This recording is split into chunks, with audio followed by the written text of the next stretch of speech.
and gentlemen, thanks for joining us this evening. Please be seated. We've got some new art this evening. I trust while you've been waiting for us, you've had a moment to read our respects to our friends at the Squamish, Tsleil-Waututh and Musqueam and enjoy the welcome figure. Thanks for joining us. It's kind of colorful and fun. I'm going to call the meeting to order. I'm going to ask for a motion to approve the agenda. Councillor Cassidy, please. Thank you. They recommended that the September 15th, 2025 regular council meeting agenda be amended by withdrawing item 8 regarding proposed phase development agreement authorization bylaw number 5041 2019, amendment bylaw number 5400 2025, which is 3875 Uplands Way, zoning bylaw number 4662 2010, amendment bylaw number 5399 2025, which is 3181 and 3389 Chippendale Road, and 3861 and 3875 Uplands Way. Development permit 24-10, which is 3389 Chippendale Road, and development permit 24-112, which is 3861 and 3875 Uplands Way, and that the agenda be approved as amended. Thank you, Councillor Cassidy. Councillor Gambioli. Second. Thank you. Any discussion? Question? All in favor? Contrary? Carried. Thank you. I'm not sure if everyone will have had the time or the opportunity to read our agenda online, but you may be aware that we've been in discussions with the province over something that is very near and dear to our community. And I'm going to read a letter that I've asked Council's consideration to send to the Minister. Dear Minister Boyle, this letter is in response to your letter of July 24th, 2025, and its enclosed directives for West Vancouver. In the attachment, we provide detailed responses to the technical issues. The province's decision to impose mandatory directives is, in our view, unprecedented and an unacceptable intrusion into the fundamental responsibilities of local government. For more than a century, municipalities in British Columbia have held responsibility for local land use decisions, precisely because these decisions shape the very character of our communities. To remove these powers from locally elected councils is not only a breach of that tradition, it is a direct erosion of local democracy. Let me be clear, West Vancouver is not resisting housing, quite the opposite. We have approved the zoning, which will in time create thousands of new homes. This has created award-winning policies to diversify housing and demonstrated a willingness to lead on this issue. Our council has not rejected a single housing application in this term. We have sufficient zoned capacity to meet and exceed provincial targets. The reality is that housing supply is driven as much by market conditions as zoning, and no amount of provincial fiat can change that. What is at stake here is not whether new housing will be built. It will. But whether local communities will continue to have a meaningful voice in shaping how growth takes place. Residents expect their elected councils to balance growth with livability, infrastructure, and the unique character of each community. That work cannot be replaced by directives issued from Victoria. Equally important, the province's directives ignore the most pressing constraints facing our community. Transportation. West Vancouver and the North Shore are literally in gridlock for much of the day. This is driven by the rapid growth in the Sea to Sky corridor and the heavy volume of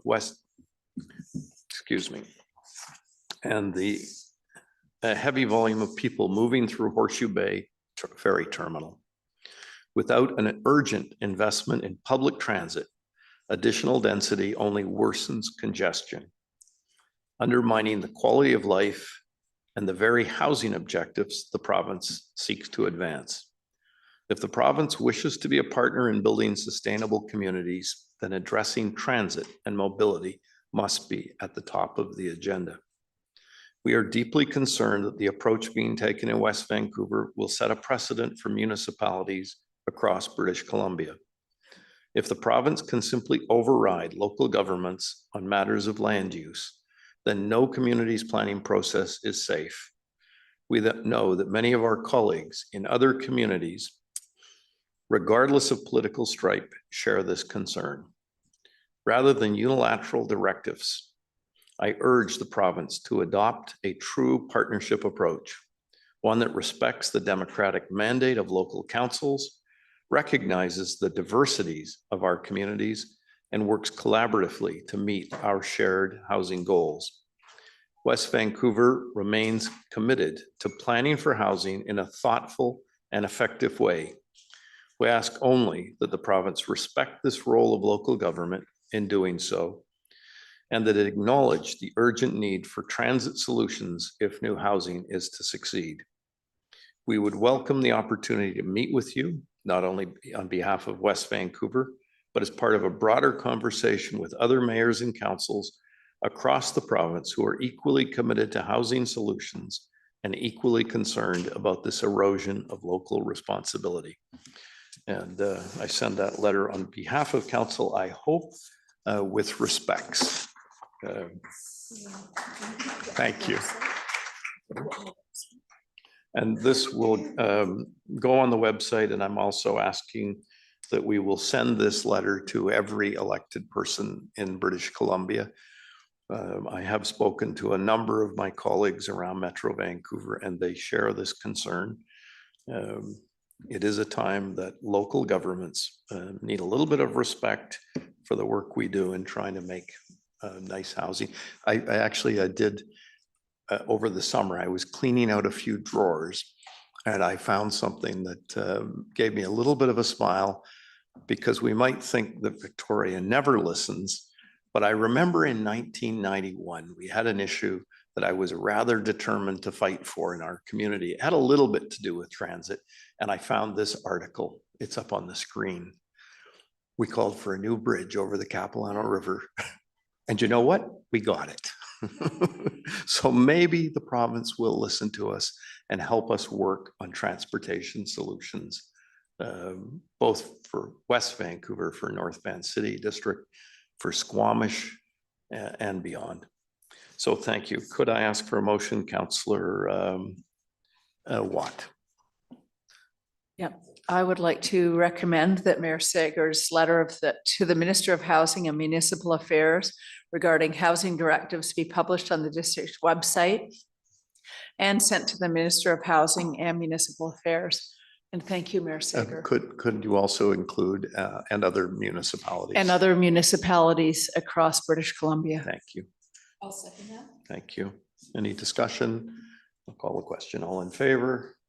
Contrary, the motion is carried. Thanks very much, members of council. We'll go to item number 4. Ms. Keith.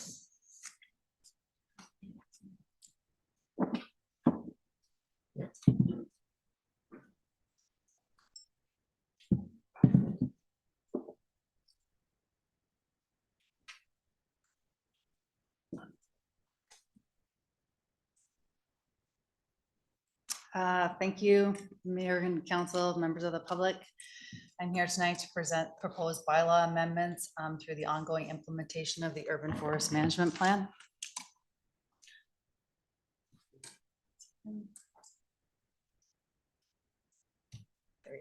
I'll just go through a little bit of background of how we got to where we are today with the Urban Forest Management Plan, the direction from council that staff received in 2024, and then I'll walk through each of the proposed bylaw amendments and go into greater detail, followed by the recommendations for council to consider this evening. So just to give you a little background, in 2021, we did a tree canopy analysis, which showed that there's a 51% canopy cover across the entire district. We had previously done this in 2018, and the 2021 results showed a 2% loss from over 3 years. In 2024, council adopted the Urban Forest Management Plan. And in this plan, it established a canopy cover target of 52% over the next 15 years. The plan included 59 actions to maintain and grow the canopy cover. The short-term actions that were identified in the plan were focused on addressing the key issues related to canopy cover loss. And this was primarily private property, land clearing for new developments. So the proposed bylaw amendments tonight are to strengthen the existing regulations for tree protection, as well as increasing regulations for tree replacements when trees are removed, and tree permitting procedures on existing properties. In addition, the bylaw amendments are to add new regulations to strengthen tree retention and replacement for developing properties. And again, this is the key focus of the short-term actions of the Urban Forest Management Plan, are really to address the impacts of where we are seeing canopy cover loss the most.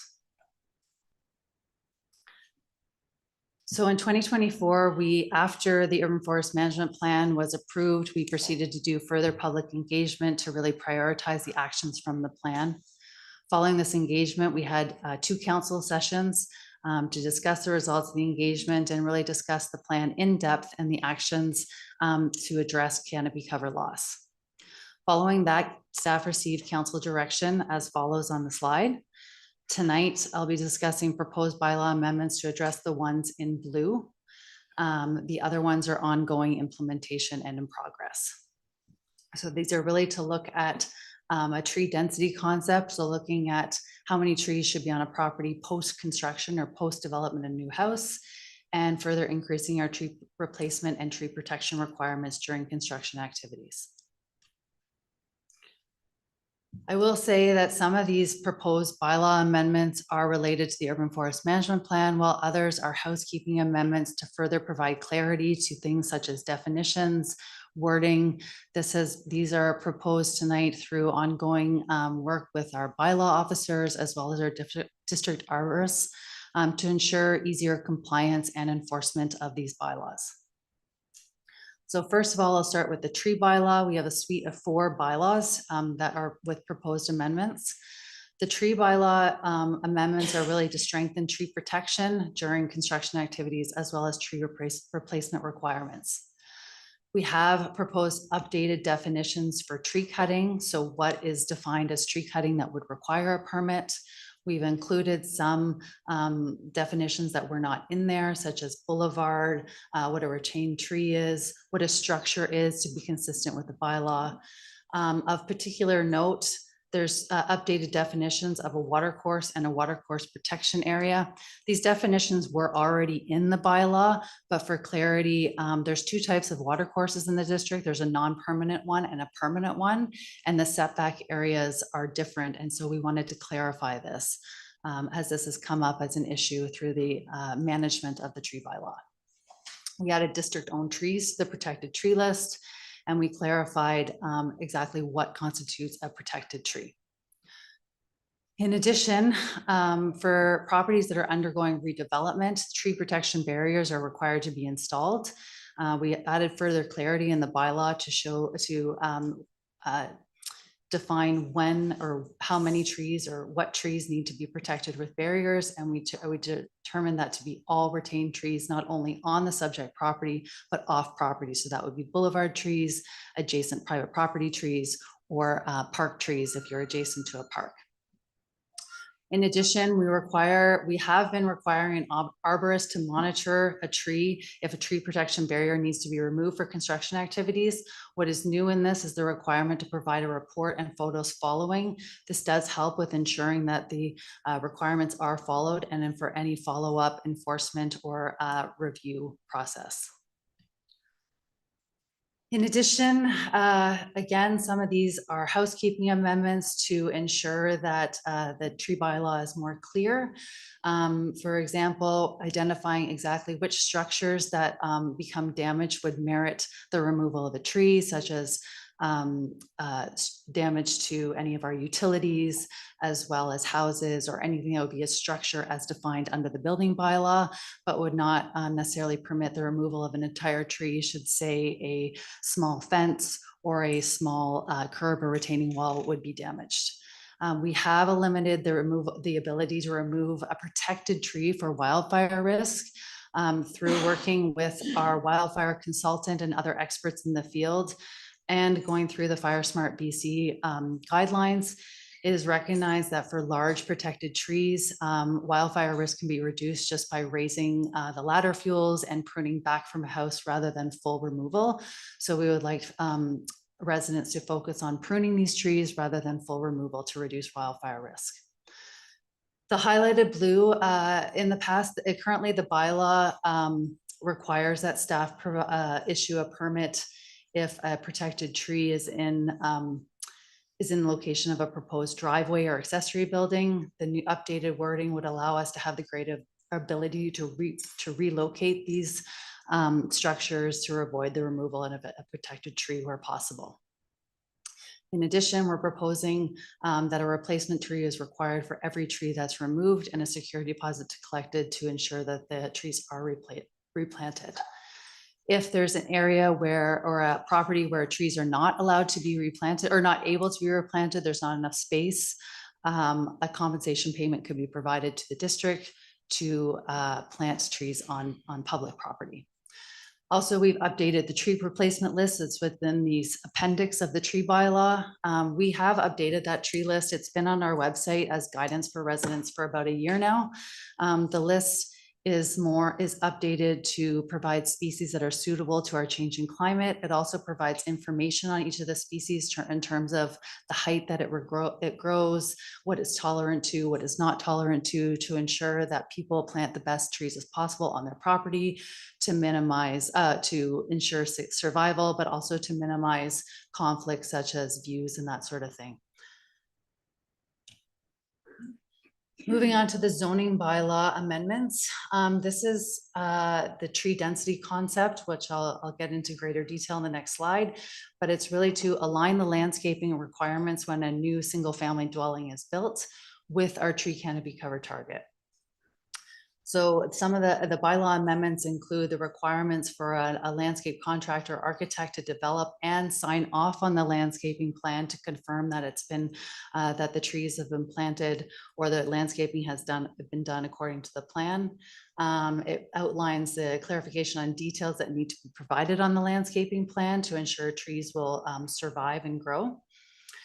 And then the new elements inserted into the, or proposed for the zoning bylaw is to plant or retain trees on a property post-development. So after you've built a new house, based on a required tree density per lot size. And I'll get into that in the next slide.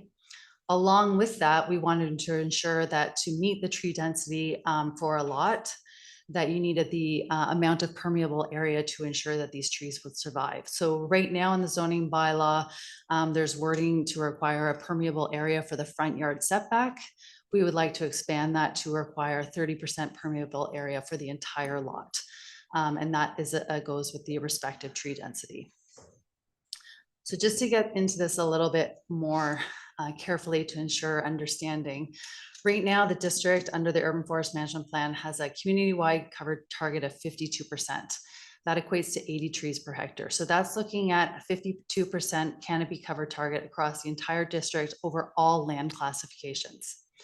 That being said, recognizing that the different land types versus public or private or so on, and what's done on each of those land classifications, we have sub-targets for each of the land types. So for residential or infill neighborhoods, the canopy cover sub-target that was done to develop the Urban Forest Management Plan is actually 40%. So that's 62 trees per hectare. So it is a smaller canopy cover target than our overall district-wide one. And that's recognizing that there's houses on these on this land classification, so there's not possible to grow trees in all areas.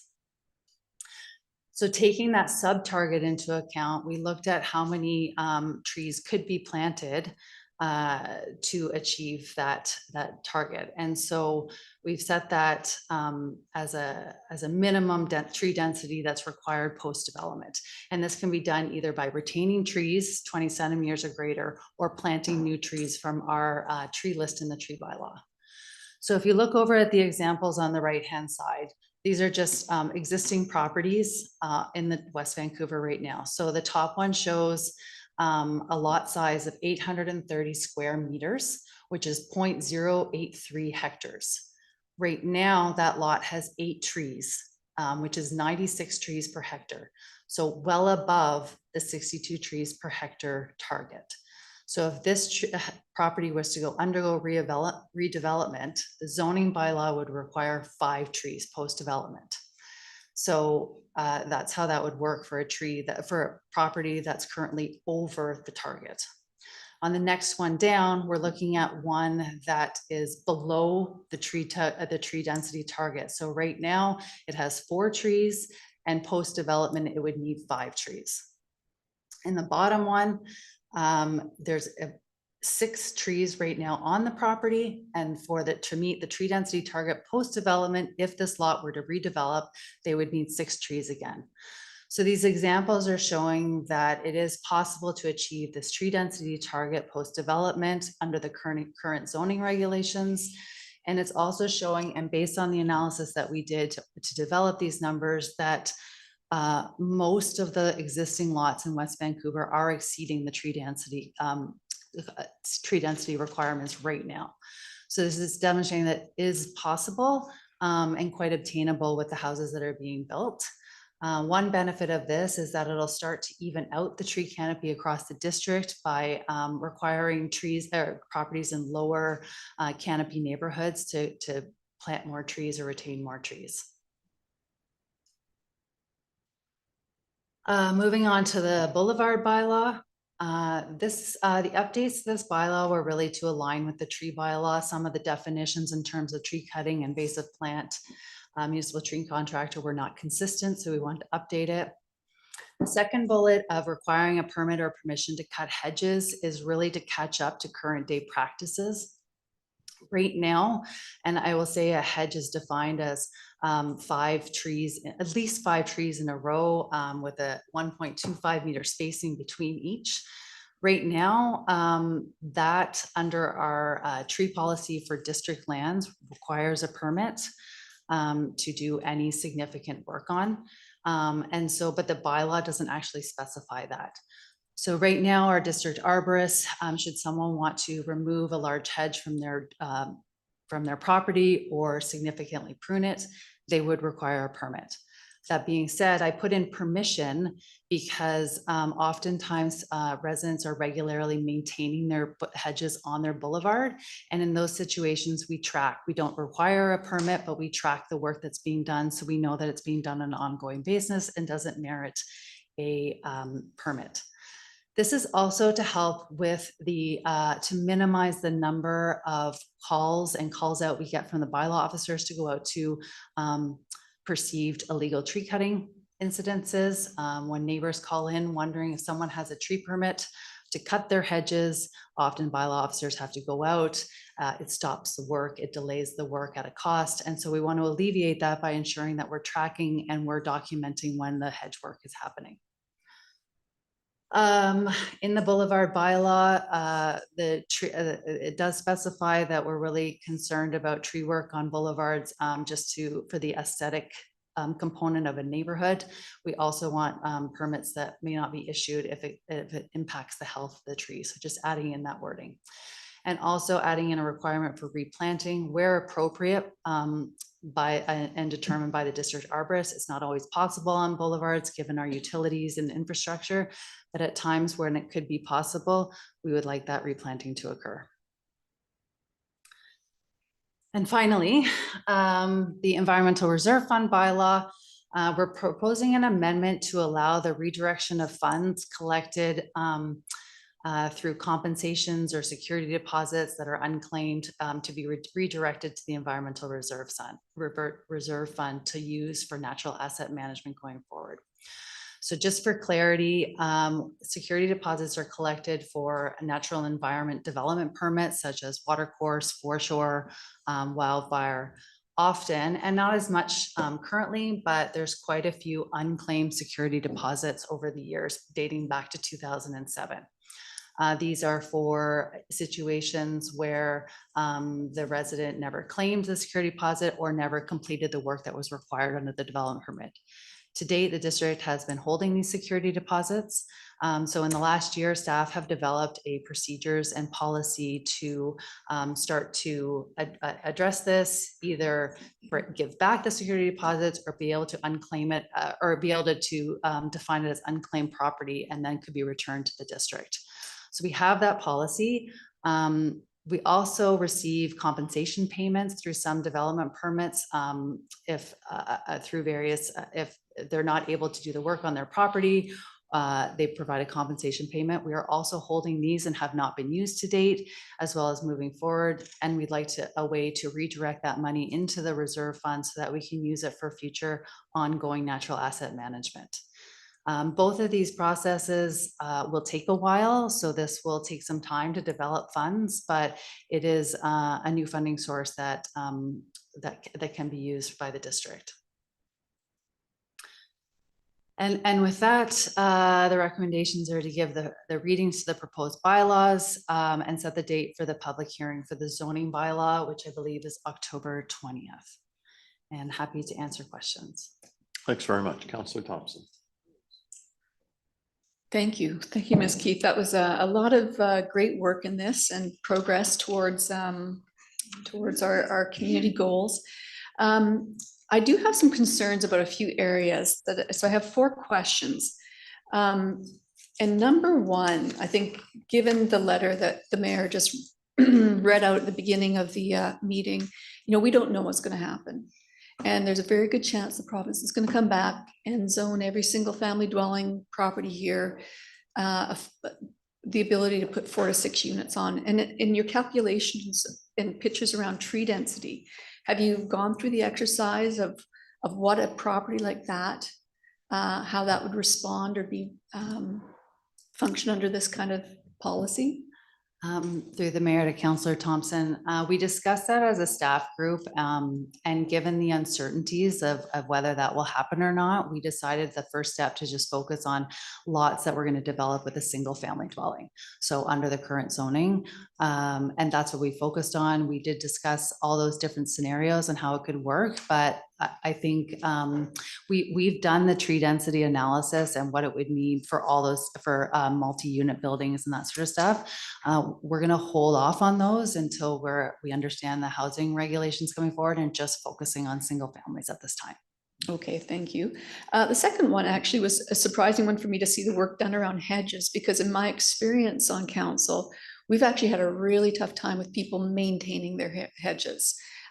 We haven't seen too much controversy around people removing, but it's more around their overgrowth and getting into sight lines on roads and going into other people's yards. So I was really glad to see the permission component, that if someone is willing to maintain it, set those guidelines and let them do that. But I do think one of the barriers is the expense of permitting, et cetera, around their hedge maintenance. Through the mayor, yeah, and so I agree. And so if they do regularly maintain, that would be, they wouldn't have to get the permit, and so they wouldn't have to spend the money. It's typically an email to our district arborist. Most of the residents that do maintain their hedges are fairly used to doing that and have a good relationship with our arborists. We try to be as reasonable as possible. This is really an attempt to, it's more the higher impact work. If you've let your hedge grow to such a significant height or growth, that when you do the work, it changes and it could potentially impact the health of the trees within the hedge. We want to make sure that that's done correctly. Going to the sightline component, we work quite closely with our roads department to help facilitate that process. So we know that our roads department are concerned about sidelines, request people to maintain their hedges to not influence or impact sightlines. We don't require a permit. We just want the permission, and we want to know so that we can document and track it. Okay, thanks. The third one is around building sites. And I've actually been to a number of sites, and this comes down to a question around processes and clarity.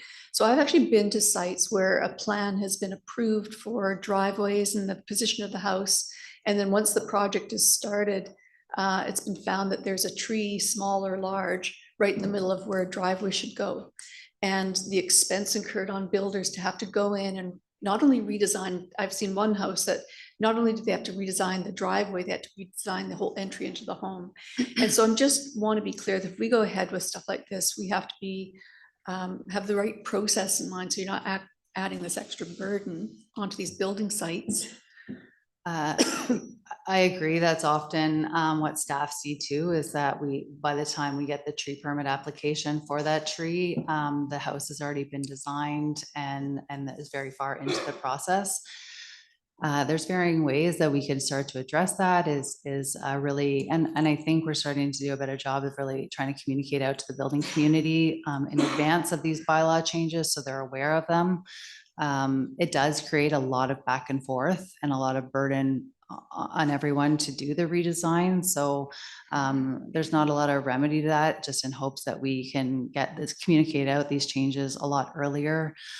There are situations where the driveway can't be relocated. There's situations where because of the gradient and steepness and that sort of stuff, that the new driveway has to be in a certain location, and that's understandable. And you know, we would work with that, and some things are unavoidable. But in such situations where it can be avoidable, we hope that we can make this small change and let the builders and designers know that this is something to consider. Yeah, and I really think it comes down to process and communications with the planning department, because yeah, with planning, it can be avoided a lot more. And in fact, I remember one horrific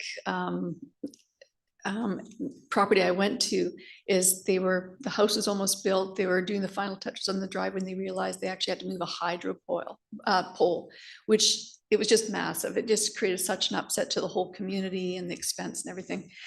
Anyway, my final question, and it's part to remind myself, you know, we're shooting for a 52% canopy cover.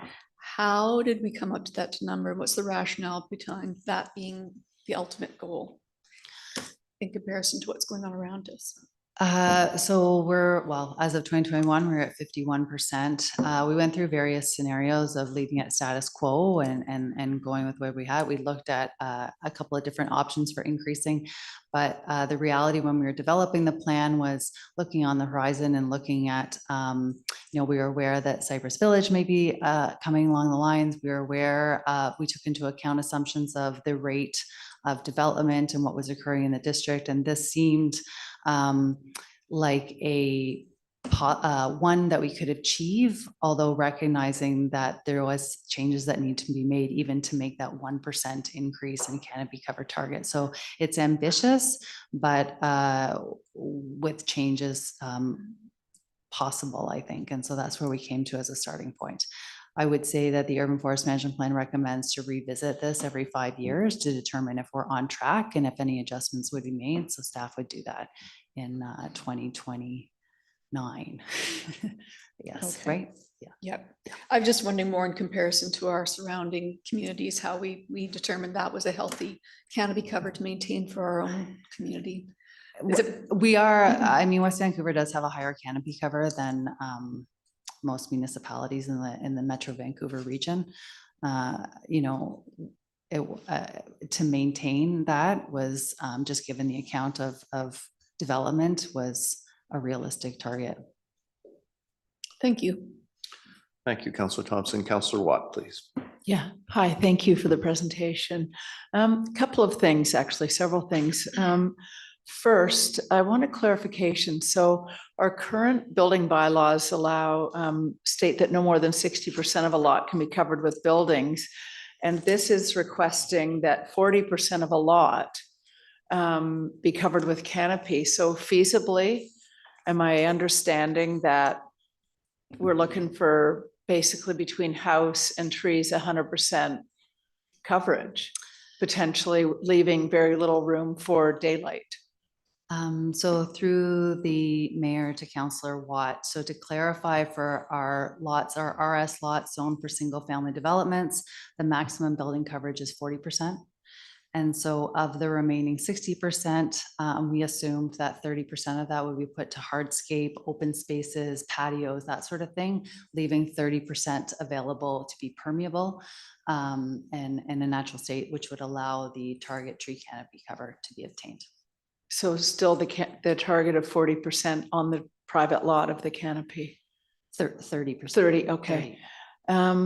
So the hedges, I think something needs to be tweaked in there, because the way I read it, I presumed the minute I pick up my hedge trimmers, I need to come down to the municipality or make a call, get a permit. So the way it reads initially, it would pretty much preclude virtually everybody in this room from maintaining their property.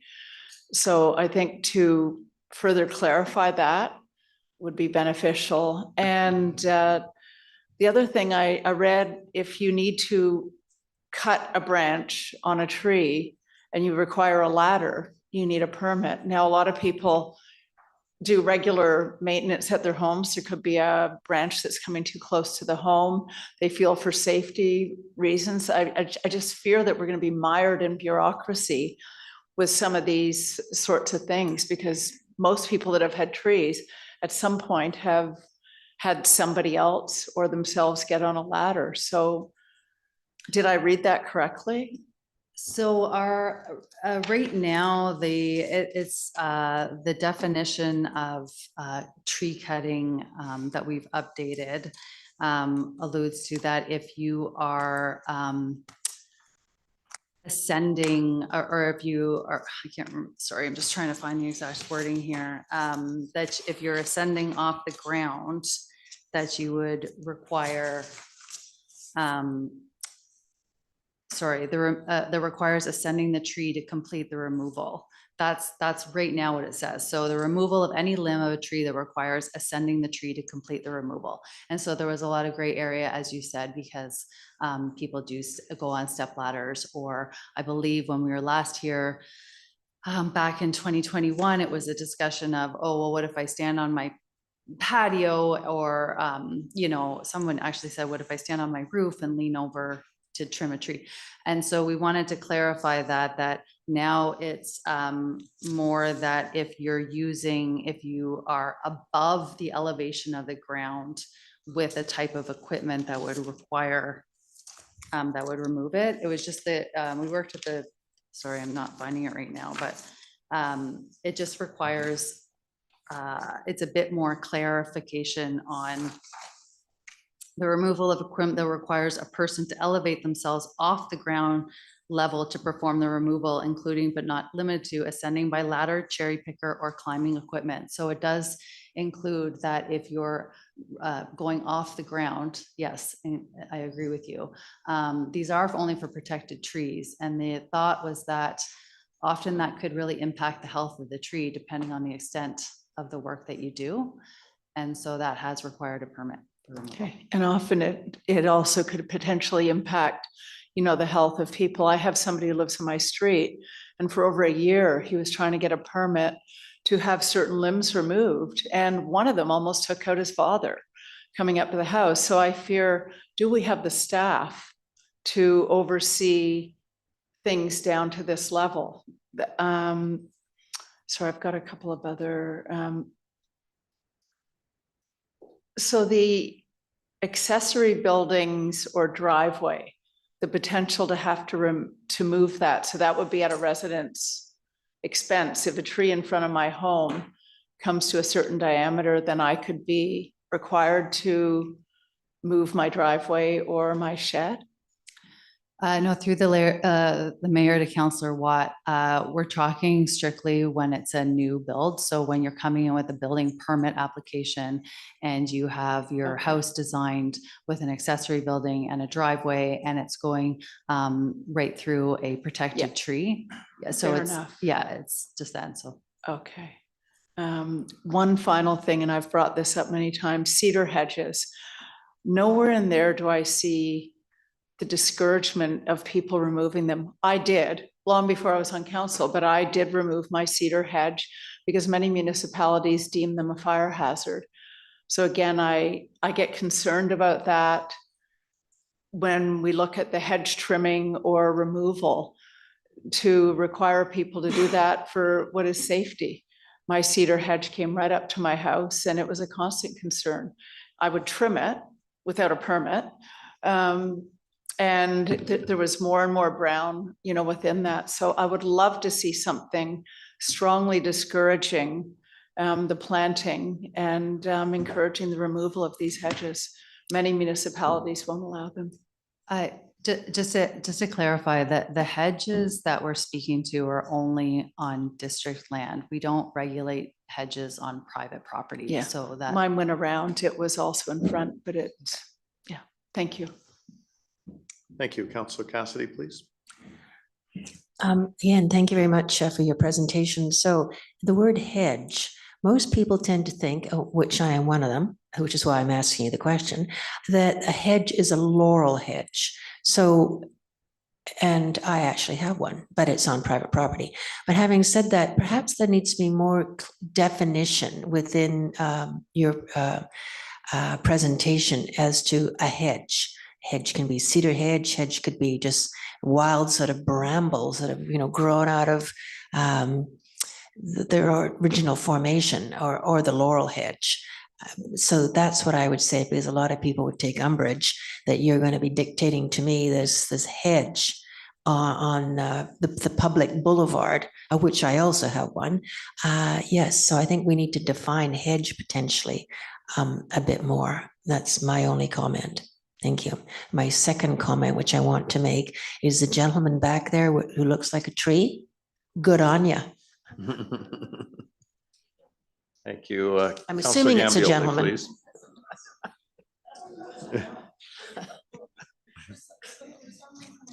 Lights, oh, there it is, okay. Thank you. Thanks. So yes, following on Councillor Cassidy's comment, I just wanted to say that this is the most artistically creative and beautiful set of signs I've ever seen since I came to council. So congratulations, and I would love to know who that tree is exactly back there. Perhaps we'll find out later, but good for all of you. Very, very beautifully designed signage. So a couple questions from me. Just picking up on the conversation earlier about why 52%. My recollection was that we did very extensive public consultation on this, and the general feeling was, this was at least 5 years ago now, that the general consensus at that time was that people wanted the tree canopy to stay about the same. And at that time, the LiDAR survey showed that it was 52% coverage. So that's why we chose the 52%. Okay, that's my interpretation. Maybe staff think that needs a bit of tweaking, but okay, Mr. Bailey's nodding. So that was my interpretation of, and so since then, we know we've lost canopy cover. And of course, I would argue that we've lost even more than 51% now, but we don't quite know that yet. Anyway, so yeah, I agree that the darn hedge thing and the word cut is very easy to be misinterpreted. So same thing, I have a laurel hedge and I go out there with my little loppers and I cut it off in the spring here and there where it's sticking out. But I think we're really talking about is like cutting it down is really what, more of what you're trying to get at, or do a very serious cutting job. So I don't know, obviously you know what you're talking about. The arborists know what the bylaw says. We're just worried a little bit about the impression and the interpretation when people try to understand it. So anyways, potentially there's a little bit of interpretive concern there. You had one slide that showed the 3 different lots. And on the middle slide, I can't remember why, but I didn't hear you explain. Why did it say 20 centimeters DBH on that middle slide? Through the mayor to Councillor Gambioli. So your tree density post-development can be a combination of newly planted trees that are of medium or large size, as defined by through the The updated tree replacement list defines small, medium, and large size trees. So at maturity, you can, what size they'll be. So you can plant either those species or you can retrain a tree that's 20 centimeters in diameter. And those would count towards your post-development tree density. So it can be a combination. You Okay, could retain all your trees and then not have to worry about replanting, or you can replant. got it. Okay, thank you. And my last question was related to, oh yeah, trees being planted post-development. Do we have a mechanism for ensuring that those trees are not just planted, but they are actually living like a year or 2 or 3 later? Or do we just look at them in the ground on the day that someone gets their, inspection, and then we walk away forever? In most situations for a regular building permit, the inspections done on the landscaping plan, we would require the landscape architect to sign off to says, yes, it's done. If the building permit was closed, that would be, the security would be returned. The only time that we do a follow-up inspection would be for landscaping or tree planting done within watercourse protection areas, foreshore protection areas, so environmentally sensitive areas. We do a 1-year post-inspection, and at that time, if everything looks okay, then the security is released, but not for just a regular build. We're not concerned that that's an issue. Thank you, Councillor No, Gambier. I think no. that's a huge issue and a concern. So we just count on neighbors, just, Well, we can't infringe on people's private properties once they've got an occupancy permit. And so you've hit the nail on the head in something that concerns me, and that is people plant it and then kill it. It's one of the sad parts of the job I've got. I get calls from people all the time, too frequently, who are upset because for some reason or other, a tree on their property is dead. And somebody has decided that they want their neighbor's tree down, and they take action to themselves. So I think, right, well. anyway, yeah, I'd those are- like to that's discuss that ongoing. further, but I'll leave it back to you to. Okay, so, yeah, I think there's some other questions. Councillor Snyder is going to speak in a minute, but, and I imagine there's maybe people in the audience who were going to speak. But anyway, I think the rest of council knows that I'm planning, myself and Councillor Cassidy, planning to recommend a motion towards the end here. Thank you. Yes, I'd like to hear from members of council first, and then there are people this evening that wish to address council. We certainly welcome that as well. Councillor Snyder. Thank you.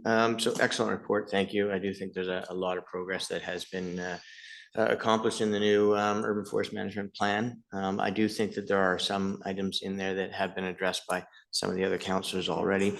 Just a quick question, where are we at? I know the last study of our tree canopy was done in 2021, and I know we're undertaking a new updated one. Where are we at in that updated test or measurement? So through the mayor to Councillor Snyder, plan recommends to do canopy cover analysis every 5 years. So staff will be putting into the 2026 budget a request to do the LiDAR overhead study, flyover and data collection to look at the tree canopy cover again. Okay, I mean, I guess one of the concerns and one of those that has been brought to our attention is, I know that some of these are big steps forwards, like really quite a significant step forward, and I just I worry that maybe we are already accomplishing. It'd be just really interesting to see where we're at before making too many more aggressive approaches. Also, just a couple of questions on the lands that are included. And I know that some of the parkland, we've just newly acquired a great deal of parkland that was slated for residential use and was going to be developed. And now those lands are no longer going to be developed, and they're protected in perpetuity by us and dedicated, which I know that we're all very proud of. But those lands, if I understand correctly, are not included in the tree canopy study. Is that correct? So the canopy study that we usually do to be consistent across Metro Vancouver is we include the urban containment boundary. So it does include all the lands that were initially private and have been transferred over to the district, so Eagle Ridge and that and so forth.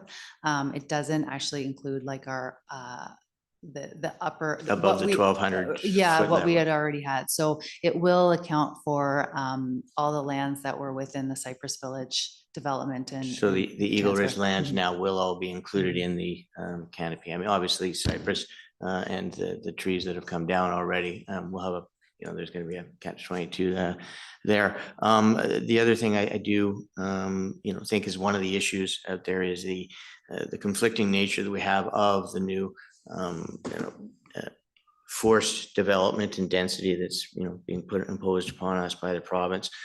Even our own, you know, community OCPs and what have you do are recommending a significant or an improvement in the density in the areas and what have you. And so I know that, you know, I'm not saying one way or the other. I just think that there's a bit of conflicting, you know, even within council and our OCP and our goals and directions of where we're going, that we could end up, you know, battling ourselves, you know, over issues that we've created ourselves. So one of the concerns there. That I just going back to Councillor Watt's comment on the tree cutting definition. So, I mean, I worry about us over regulating everything. I mean, I want, now if I know that I want to, you know, I've got a pathway up the side of my home and, you know, it just goes from the front yard to the backyard and there's trees that overhang it. It's actually fully enclosed in canopies and what have you. But there are some branches that come down that can't be reached by, you know, being on the ground. So taking a ladder and going up and trimming, you know, a tree that is, you know, is a protected tree, you know, just for a walkway, to me, seems to be a little over aggressive that we would have to get a permit to go up and trim one limb on a tree to access your own yard sort of thing. So I worry about overreaching our rules and regulations on people's own private lands.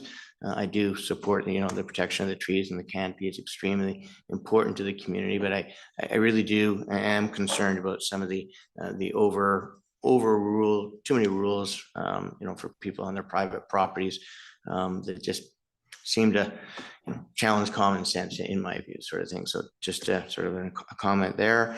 And the hedge interpretation, now correct me if I'm wrong, you know, Councillor Cassidy sort of was suggesting that, no, maybe I think what you're referring to is, oh no, we're talking about people taking down hedges. That's not my reading of it. My reading is if you've got a hedge in the front of your yard, or call it between your yard and your neighbor's yard, and you want to go and trim that hedge, you need a permit to do so. And I mean, literally, we're talking, you know, trimming a hedge sort of on an annual basis or whatever it be. And so I guess I put that back to you as being a little bit. Ms. Keith? So through the mayor to Councillor Snyder, what I can say is, I mean, our two arborists in the planning department deal with hedges probably more so than most other things, I would say, right? And they are typically, because they're on district land, they can really help to provide the permission or assess whether a permit is required depending on the extent of the work. And so what really are talking about is if you have a large head and you're decreasing the height significantly by several meters, or you're pruning it back to the extent that it's no longer the same shape and what you remove might impact the health. Now, oftentimes our district arborists get called and they're explaining the situation. They come out for every one of these to actually meet the homeowner, meet the contractor. If they deem that it's work that's required, that a municipal contractor needs to be hired to do the work. So we have approved tree contractors that do work on municipal land for significant tree work. If it's to that extent, then a permit would be required. If it's regular maintenance, if it's for sight lines, if it's a smaller hedge, like one that's not even the height of a person, then that they do consider that regular maintenance. So it's reasonable in what they expect, but we do want to ensure that hedges that are, you know, sort of the aesthetic of the neighborhood or character of the neighborhood and have been there for a while and creating privacy, that a permit is required. I will also say that a lot of times when applications come in for hedge work on a boulevard, it's not always the property owner adjacent to that hedge. It's often someone across the street or adjacent for views and that sort of thing. And so we really want to monitor those situations to to minimize potential conflicts and address that. So Right, Um, and I agree, I get that. I guess my more to the point is, what about the hedges that are between two private properties? I mean, So you've got call it a cedar hedge between two neighbors, and the two neighbors agree that, you know what, we got to take this hedge down by 3 feet because it's just getting overgrown and we're not getting enough light into the yard, what have you. So that's on private property, and so we don't have a permit requirement for hedges on private property. So that Okay, would be so up it to the just, it neighbors. just refers to the boulevard Just then. the boulevard, Okay, yeah. thank you. Thank you. Counselor Watt. Yeah, just a quick question.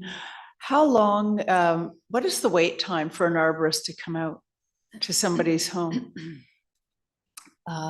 Through the mayor to Councillor Watt, I think it's fairly quick. We have our arborists that work in the office every day and they're out doing inspections and call outs on a daily basis. So I don't think that people need to wait too long. That being said though, during some of the months when they're dealing with, like in the winter months, when we have a lot of hazard tree work and there's difficulties, those wait times may increase, but generally they're fairly quick to come out and meet with residents when possible. I So, can't say an exact time, sorry. and that would be my concern because well, in my own, in a very small radius of my own home, we lost 2 residents to a large tree. And about 7 or 8 years ago, there was an elderly woman on my street, fed her dog, walked into the bedroom, tree came through her house. So my concern in all of this is the hazardous trees. And I believe you just said that those take longer to be addressed. And my concern is bogging down the system on some of these smaller issues when there are very real issues that residents often face with trees. So while we were developing these bylaw amendments, I worked quite closely with our arborists to determine, what they could manage with the current level of work, still meeting levels of service. And so the proposed bylaw amendments, it follows that approach so that we're not overburdening them and it wouldn't be too much administrative work to issue permits. To clarify, the district arborists are only responsible for assessing trees on public property. The homeowner is required to hire their own arborist for assessment. So I don't know how long those times wait, that likely varying through the year, but we don't assess trees on private property. And Yeah. so we do issue the permits, but and then in terms of the landscaping requirements that we're proposing tonight through the zoning bylaw, to not put additional burden on our staff to slow permit time waits, we are really putting the requirements back on the applicant to show what they need to show on their landscaping plans to sign off on it. And the staff that review the landscape plans just will have a checklist. So we've carefully worked as a staff team to ensure that what we're proposing tonight doesn't go too far what we're able to manage. Further regulation, you're right, could anticipate more staff and resources to effectively implement. Thank you. Thank you. Counselor Thompson, please. Thank you. Just a kind of silly question came to mind. We talk about trees and aesthetics and things. And the one thing I think we're all very familiar with is how BC Hydro swings through our community and just creates these visual disasters. And they are on district property, but they quite often will present as someone's home. So what is the staff policy behind an owner going in and beautifying the disaster that Hydro leaves behind? Please, I mean, I think we're fairly open. I will say that our district arborists do try to talk to BC Hydro as much as possible to try to alleviate, but they just continuing to prune the same thing that they've pruned for years and years and years. It's a challenge. I will say I actually have a regional meeting next week with the climate subcommittee for Metro Vancouver, and one of the discussions is BC Hydro and trees and wires and that sort of thing. So I believe these discussions are coming up, but I can't. Yeah, it's. I'm not sure I'm not sure how often residents try to fix what BC Hydro does. I can't comment on that.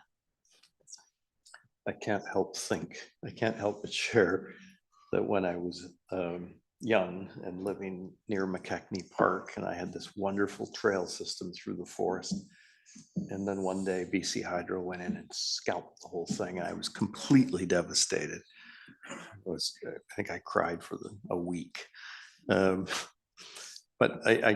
one thing that concerns me more than anything is the number of dead trees I see around the community.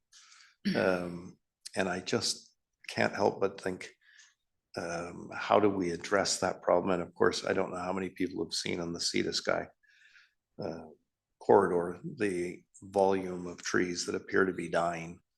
And it worries me that if that bug or whatever is killing those trees comes down here, it will be beyond devastating. And are we prepared to address that kind of an issue? It just seems to me that that's got to be at the top of our to-do list. Through the mayor, yeah, dealing with diseases and pests has been contemplated in the urban forest management plan. It's a growing concern. Some municipalities are developing strategies to address that. I think we've discussed before that the province typically does the management plans for pests in the province in terms of spraying to address, for example, what's up in Whistler and that sort of thing. So the spruce budworm, I believe it was, it's an ongoing problem. In the district, we do have a lot of dead trees. We assess them based on risk and whether there's targets, should it fall, and address them on an annual basis under those kind of conditions. But it's an ongoing problem. I even look at that area that was affected by the thankfully limited forest fire. And we got some funds for replanting. Did we use any in that area? Have we done anything to address that burnt out area? We haven't done any rehabilitation work in terms of tree planting in that area. It's difficult to access and to get to plant trees, but the community wildfire plan that we does speak to that those post-fire rehabilitation assessments should be done in terms of reforestation and that sort of thing. We haven't gotten to that point yet or done that yet. Thank you. Yes. Mayor Sager, just before we go on any further, this is of course at your discretion as the chair of the meeting, but I did inform some residents as they came in that the council procedure bylaw does not permit public input for this item because there's a recommendation to go to a public hearing. So just so you're aware, there are no names on the speakers list right now. I know But that's one or two only- people said that's. But that's only for one item. That's true. It's just that's how the bylaw is written, but again, it's at your discretion. Well, Yep. I think when people have been kind enough to give up their evening to come here, we should allow them to speak. So, Ms. Keith, I'm going to ask, thank you for your presentation. And if there are members of the public tonight who wish to address council, I would welcome that. And should it proceed, there will be a public hearing on the zoning part proposed later. But I don't want to discourage anyone who's come out this evening. Yes, Mr. Prosniak. Gary.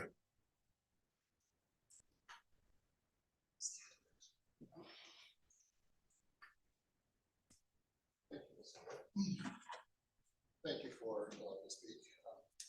A long time in this. I sent you the email, which I'll pass around just so you have a copy. You addressed most of the issues on there. And I just want to say that I probably own more trees than most everyone in this room. I have probably 15 cedar trees that are 150 feet tall. And a lot of other things. And I can tell you the cost of maintaining them is amazing. It's significant, just after a windstorm. And I see we have a lot of people who love trees here. And if we have any volunteers to come and help look after these trees and clean up, I would welcome the help. Because one of the concerns I have is that we're not bringing in a lot of, let's call it housekeeping things that owners should do with good advice and help to minimize their costs, because it is a significant cost for people who own trees. and it's also dangerous. So I'm going to just illustrate something here, and it says here, this is the Canadian taxpayer, and it's not about trees, but it's going to illustrate my point. It says Canadian taxpayer says taxpayers losing faith in local governments, and it cites the wastewater plant. And so the wastewater plant, we know, has been huge cost overruns. But the real issue is why? Well, it's not the right property to build on in the first place. And that's not coming out. That was a challenge property owned by BC Rail. They couldn't get rid of, and all of a sudden it's owned by the regional district. And I'm told by mayors, they didn't really have a pinpoint to that. So sometimes we make a decision, there's a lot of problems that follow as a result. And so I think I appreciate all of you have to look at the big picture and make sure that some of the underlying assumptions are right. The one I've got on there is the assumption about 52% coverage. Well, the 52% coverage, you'll notice, ignores the fact that we have a huge forest above the colored line here that is not concluded. So if we would add that, I'm sure we'd be way beyond the 52% coverage. So we are the lungs for the whole lower mainland, effectively on the North Shore. So my only point is we have lots of trees. And the few trees down below here are really incidental compared to the huge amount of trees we have. My biggest concern is safety. And so we've identified, and I know someone who knew this. This is not a drawing. This is an example of what can happen. I thought it'd be illustrative. This is at about 140 feet. That's pretty big. See the differences. This is at 100 feet, where it broke off. I had 6 break off in the last 6 moments. And luckily, it did come down as a spear. You'll see that they're cut apart. And this is up 100 feet. There's another 100 feet. That tree is still standing. They're hemlock. The neighbors 50, 60 years ago decided to build a hedge That's time, sir. of trees. Well, the issue is that these trees have got to come down. And your point about dead trees, they're all over the place. Thank you. And- We will let others, if they wish to address council as well. And the other big issue, of course, is that we need to develop and get some low-cost development. And if we load up a lot of costs that prevent that, I'm not thinking single family, I'm thinking multi-family. Some of the best lots are big lots with lots of trees on, near schools. And whatever. I think we have to look at that potential conflict. I think it's raised already here. And I think it's a really big. Thank you, Mr. Browning. Are there other members of the public who have come this evening that wish to add some comments?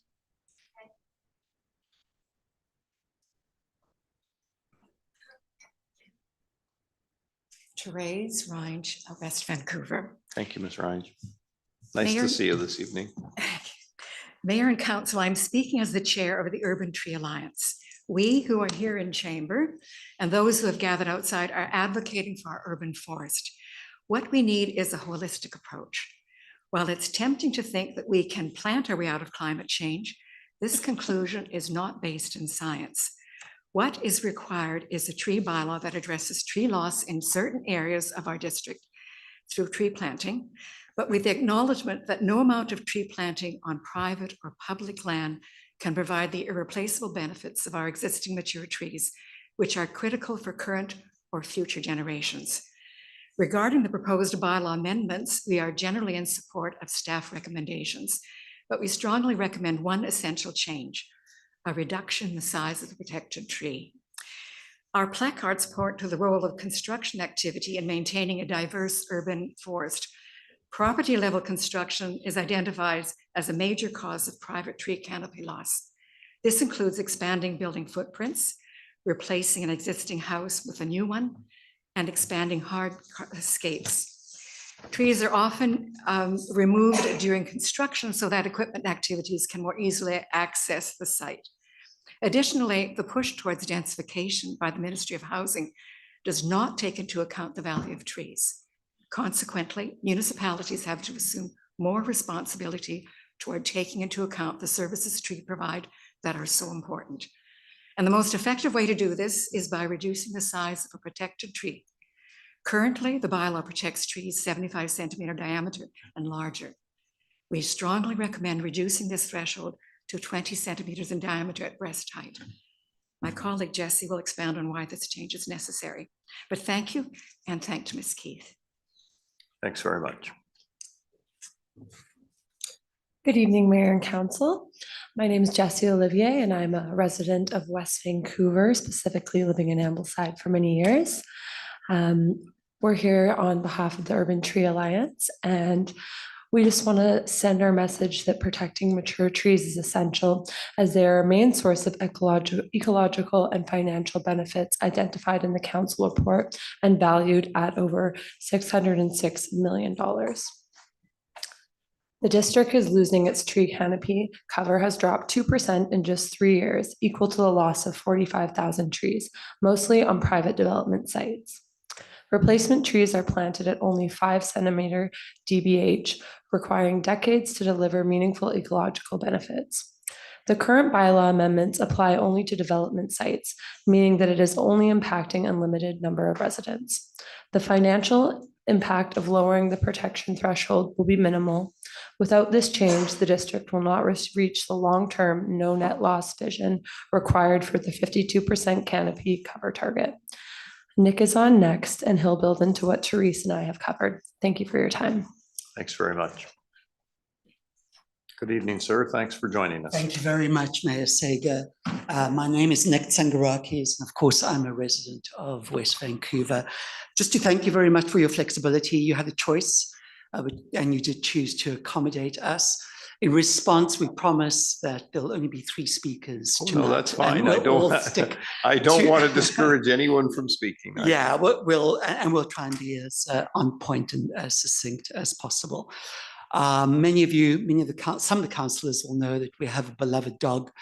We walk the dog in many different parts of West Vancouver, and I'm certainly struck by when a new home is built, how frequently the landscaping is not up to standard, less than adequate, in other words. In addition to the benefits that Jessie has already touched on, I think another real benefit is with these amendments that have been made by staff. I truly believe that our landscaping aesthetic is going to be enhanced.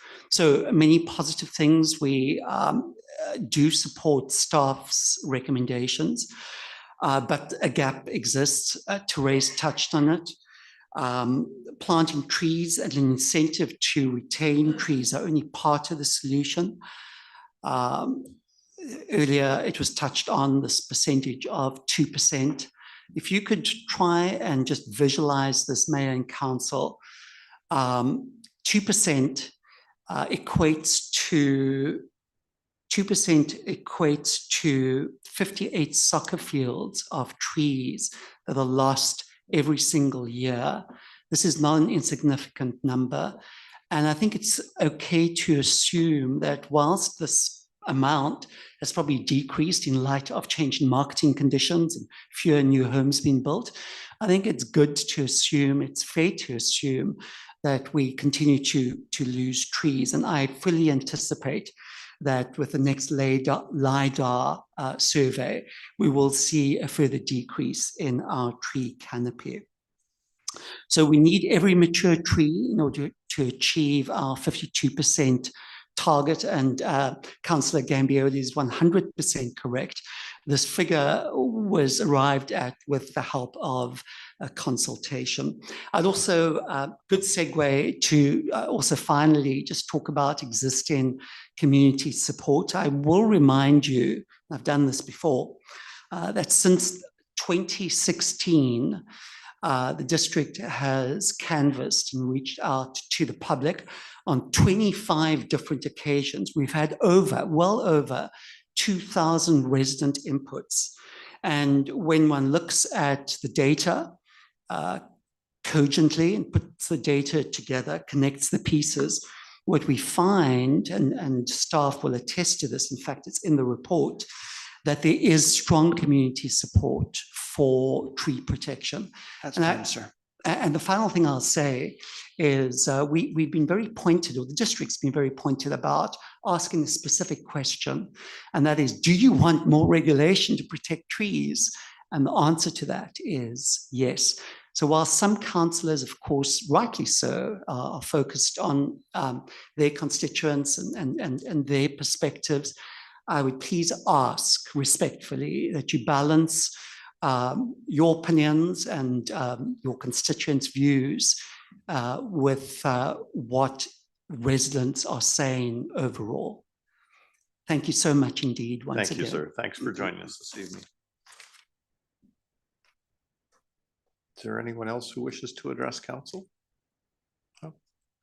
Well, it's over to members of council. In the presentation of the material, if council is going to proceed with moving these, my only request is that we would go to first and second reading. One thing I asked, and unfortunately, just due to timing, staff was unable to provide, and that is having the actual consolidated, what we have in front of us are the amendments, but you have to take the amendment and then go back to the bylaw and try and correlate them. And I think what would be really helpful for council and certainly for myself and members of the public is to see the actual bylaw as consolidated, so that we read through it and fully understand how all the things fit together. I just found it difficult to do that. I don't know if others did, but Councillor Gambioli, did you want to make, you'll start with the motion, I think. Sure. Does staff have any feedback on that point, the question? Through the mayor, we're fine with that. I think if that's helpful for council, then no problem. I just think it's much easier to read the bylaw once Maybe, consolidated. yeah, with track changes. Yeah. Yeah. I just found it the way that, and I'm not being in any way Yeah, no problem. critical, I just found it really difficult to make sure I grasped what it was gonna look like when it's all done. Councillor Snyder? So I guess my question to staff is, I mean, are we better, because I do agree that I would like to see a consolidated version of it. Are we not better to defer this until we receive that, as opposed to having first, second reading and then have issues and changes that would then need to be addressed as a result of that consolidated? But the thing is, we can always make amendments at second reading. Well, is that, and Yeah. that's what I want to make sure of. Yeah, through the mayor, with this process, and if we provided that before the public hearing, at which I think we're able to do, then I think that you're always able to make some changes. They're not amendments related to user density, they're landscaping amendments, so those are things. So that can be that's done. okay. Okay. good. Thank I you. just think for the benefit of the public and members of council, having the consolidated bylaw would make it a lot easier. I just wanted to make sure we could still make changes after. Yes. Thank you. Councillor Gambioli, please. Okay, so there's 5 motions here and potentially, I mean, and a 6th motion. So there's actually gonna be 6 motions here. So I'll just start by saying that thank you to staff, because this is a lot of work, and have spent a year trying to figure out improvements to our plan, and I think that they're all reasonable, and staff have done a great job, I would say, with what we have been able to accomplish in the past year in terms of planting trees. I don't know about the rest of you, but I see a lot of trees that have been planted, especially in our parks and public spaces, and they've been kept well watered over the summer. I noticed that too. And I know we have a tree giveaway program that I think is happening on Saturday. 27th, Saturday, the 27th. Sorry, from the and let's library. put an advertisement out for that. Saturday, the 27th, and where and when? The yard tree planting program, it's a tree pickup event at the library on Saturday, September 27th from 10 to 12. People have ordered trees, so the trees will be there for pickup. But we're also hosting several environmental booths with experts on various environmental and sustainable topics with a band, some Oh. prizes. So Well. come on out. It might be almost as much fun as Friday night was at the library when I handed out 650 reading awards to young people in our community. No doubt. Same. That was fun. Well, we'll hand out 200 trees on that day. What kind of trees are we handing out? And We have 5 different species, some dogwood, some service berries, some paper bark maple, and a couple other ones. People had a choice of what they wanted to order. oh well, fun. Okay, thank you. Councillor Gambioli. Okay, so anyway, having said all that, we're making a teeny bit of progress. But you know, I fear that we're not moving fast enough. And I do agree with some of the speakers' comments that I do fear that the LiDAR survey will show that a lot of trees have died due to disease. And it's not just even related to development lots. So I am really concerned. And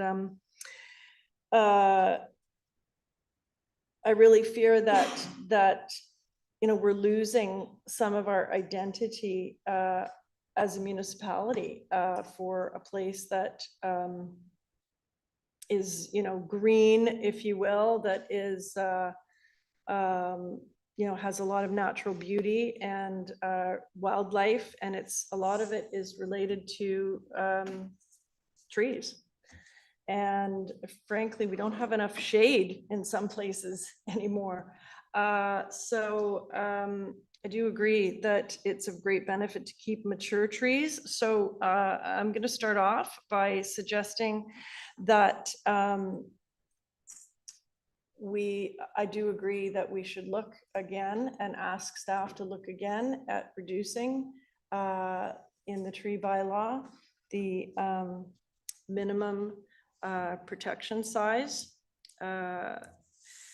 So I'm going to make a recommendation, and I have. Councillor Gambioli, Yep. I'm alive to what you wish to do. Yep. May I suggest, however, if you would follow and we did first and second reading, the appropriate time to make an amendment would be at second reading. It's really. Yeah. To our corporate officer. I think staff need a bit of time to do some research and clarify some wording though. So I wasn't assuming that it would happen at the same time as second reading. I was assuming this would be a whole other tranche. Oh, Through the mayor, council could direct staff to make amendments. You could give first reading and then modify after the fact, or you could modify now and then give it first reading. There's several options, but if you wish to have more information, staff could report back. I think we can do it either way then. Normally, I would encourage first and second reading and then make amendments, but Well, okay. I'm open to whatever. What does staff think? I'm happy to make the first motion that's written down, which is the tree bylaw amendment bylaw, be read for first and second time. Then I would make a second motion that is, you know, unrelated to what's already been proposed, and in addition to what's been proposed, that would be coming back later. But your motion, because you'd like to make a motion to reduce the tree size. Which relates to the tree bylaw. But does it only relate to the tree bylaw, or Yeah. would it fit in all of these? And I guess No. that's the reason I'd like to see the consolidated bylaw. Ms. Keith, any comment on For the that? mayor, it would be applicable to the tree bylaw. And only the Just tree the first bylaw? Just the first one. You You know, see my we might concern. have to, I think Councillor, it's depending on what the wording and where you would like to lower the tree protection size on what lots, and if there's any further details. It might be other bylaws as well. It could be the zoning, but I can't really answer that right now. So I think we'd have to take it back. The Okay. intent of your amendment Yeah. and report back on where it would be best located. Yeah. So Ms. Is that- Keith, and Bailey? through the mayor, I think if the intent of the proposed revision is to drop the protected tree size from 75 centimeters to 20 centimeters, then I think the motion and if council wishes to do that, then staff should report back on the implications of that.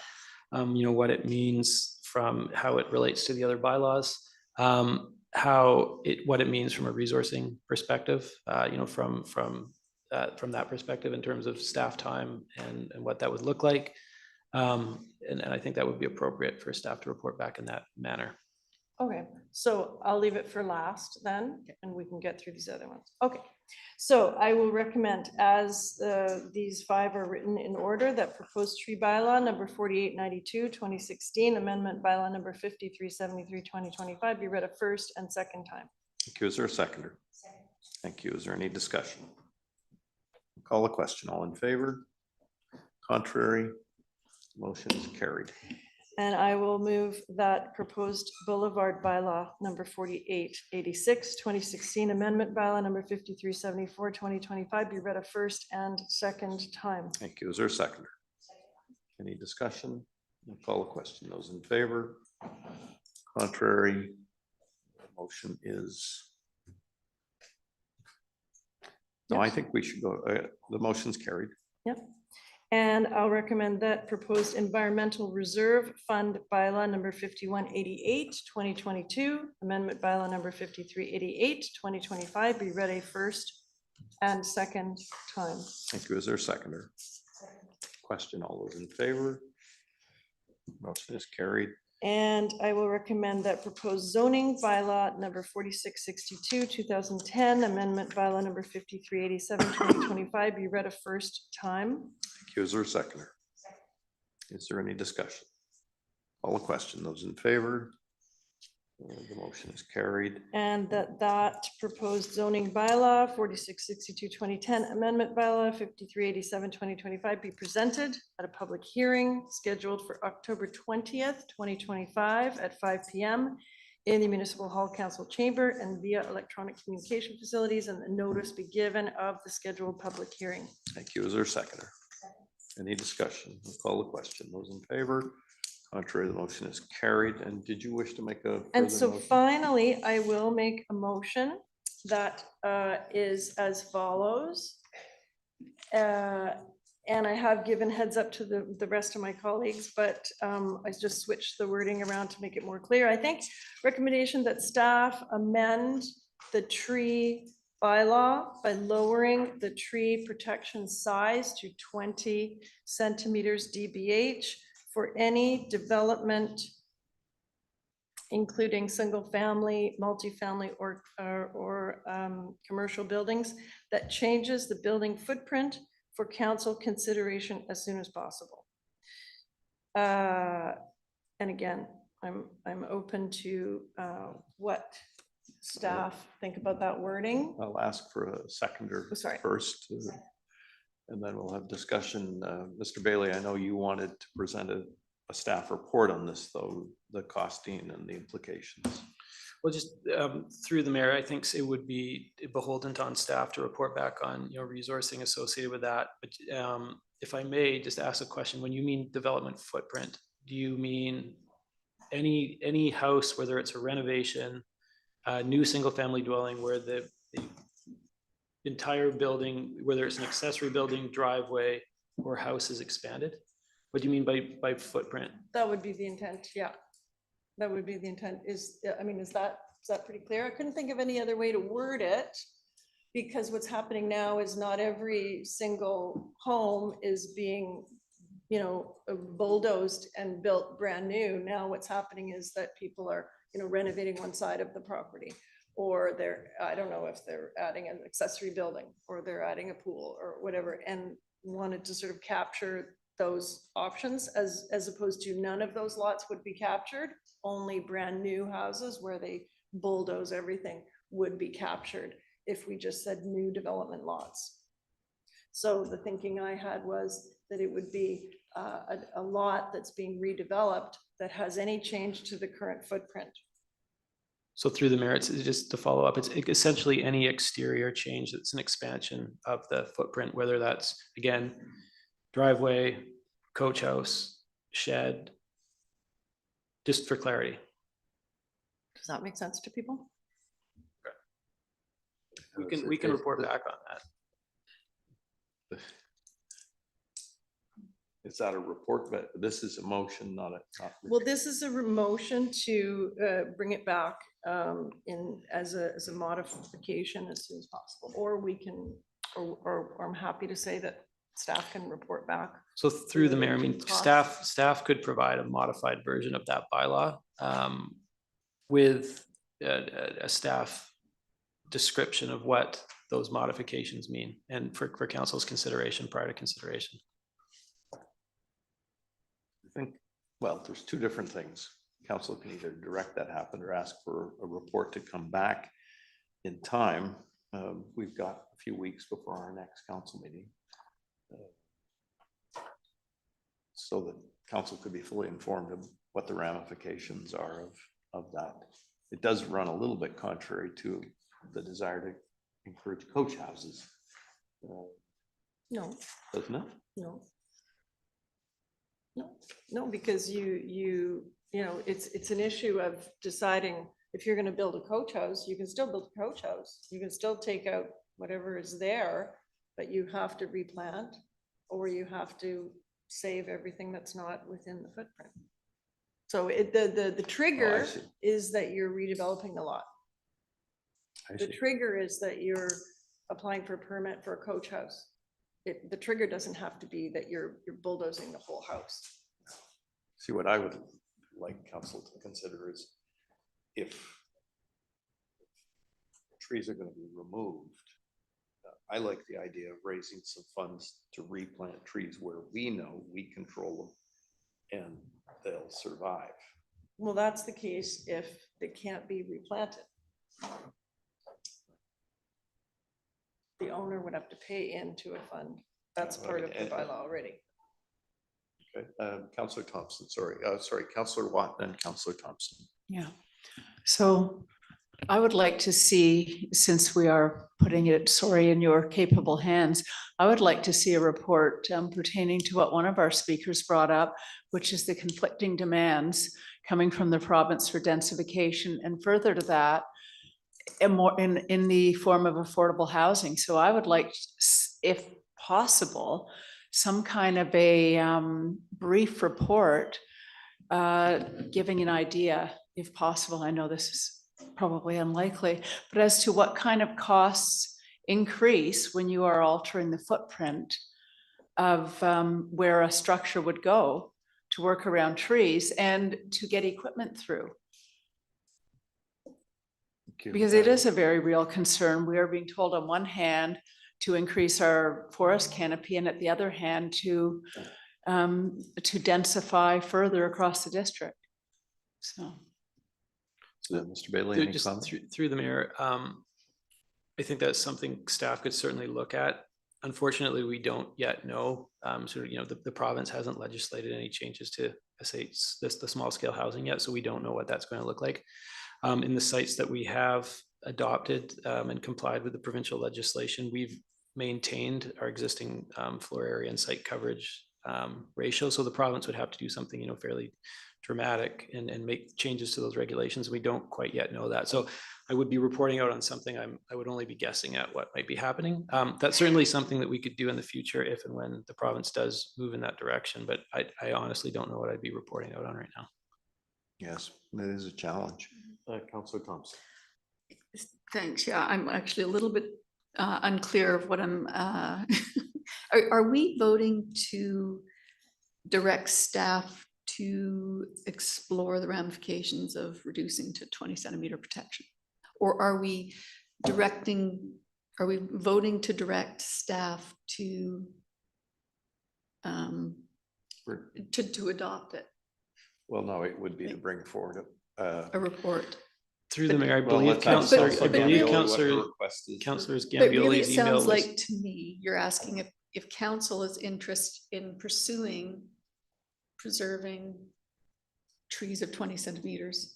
Yeah, so this would be an amendment, just like the one we just gave first and second reading to.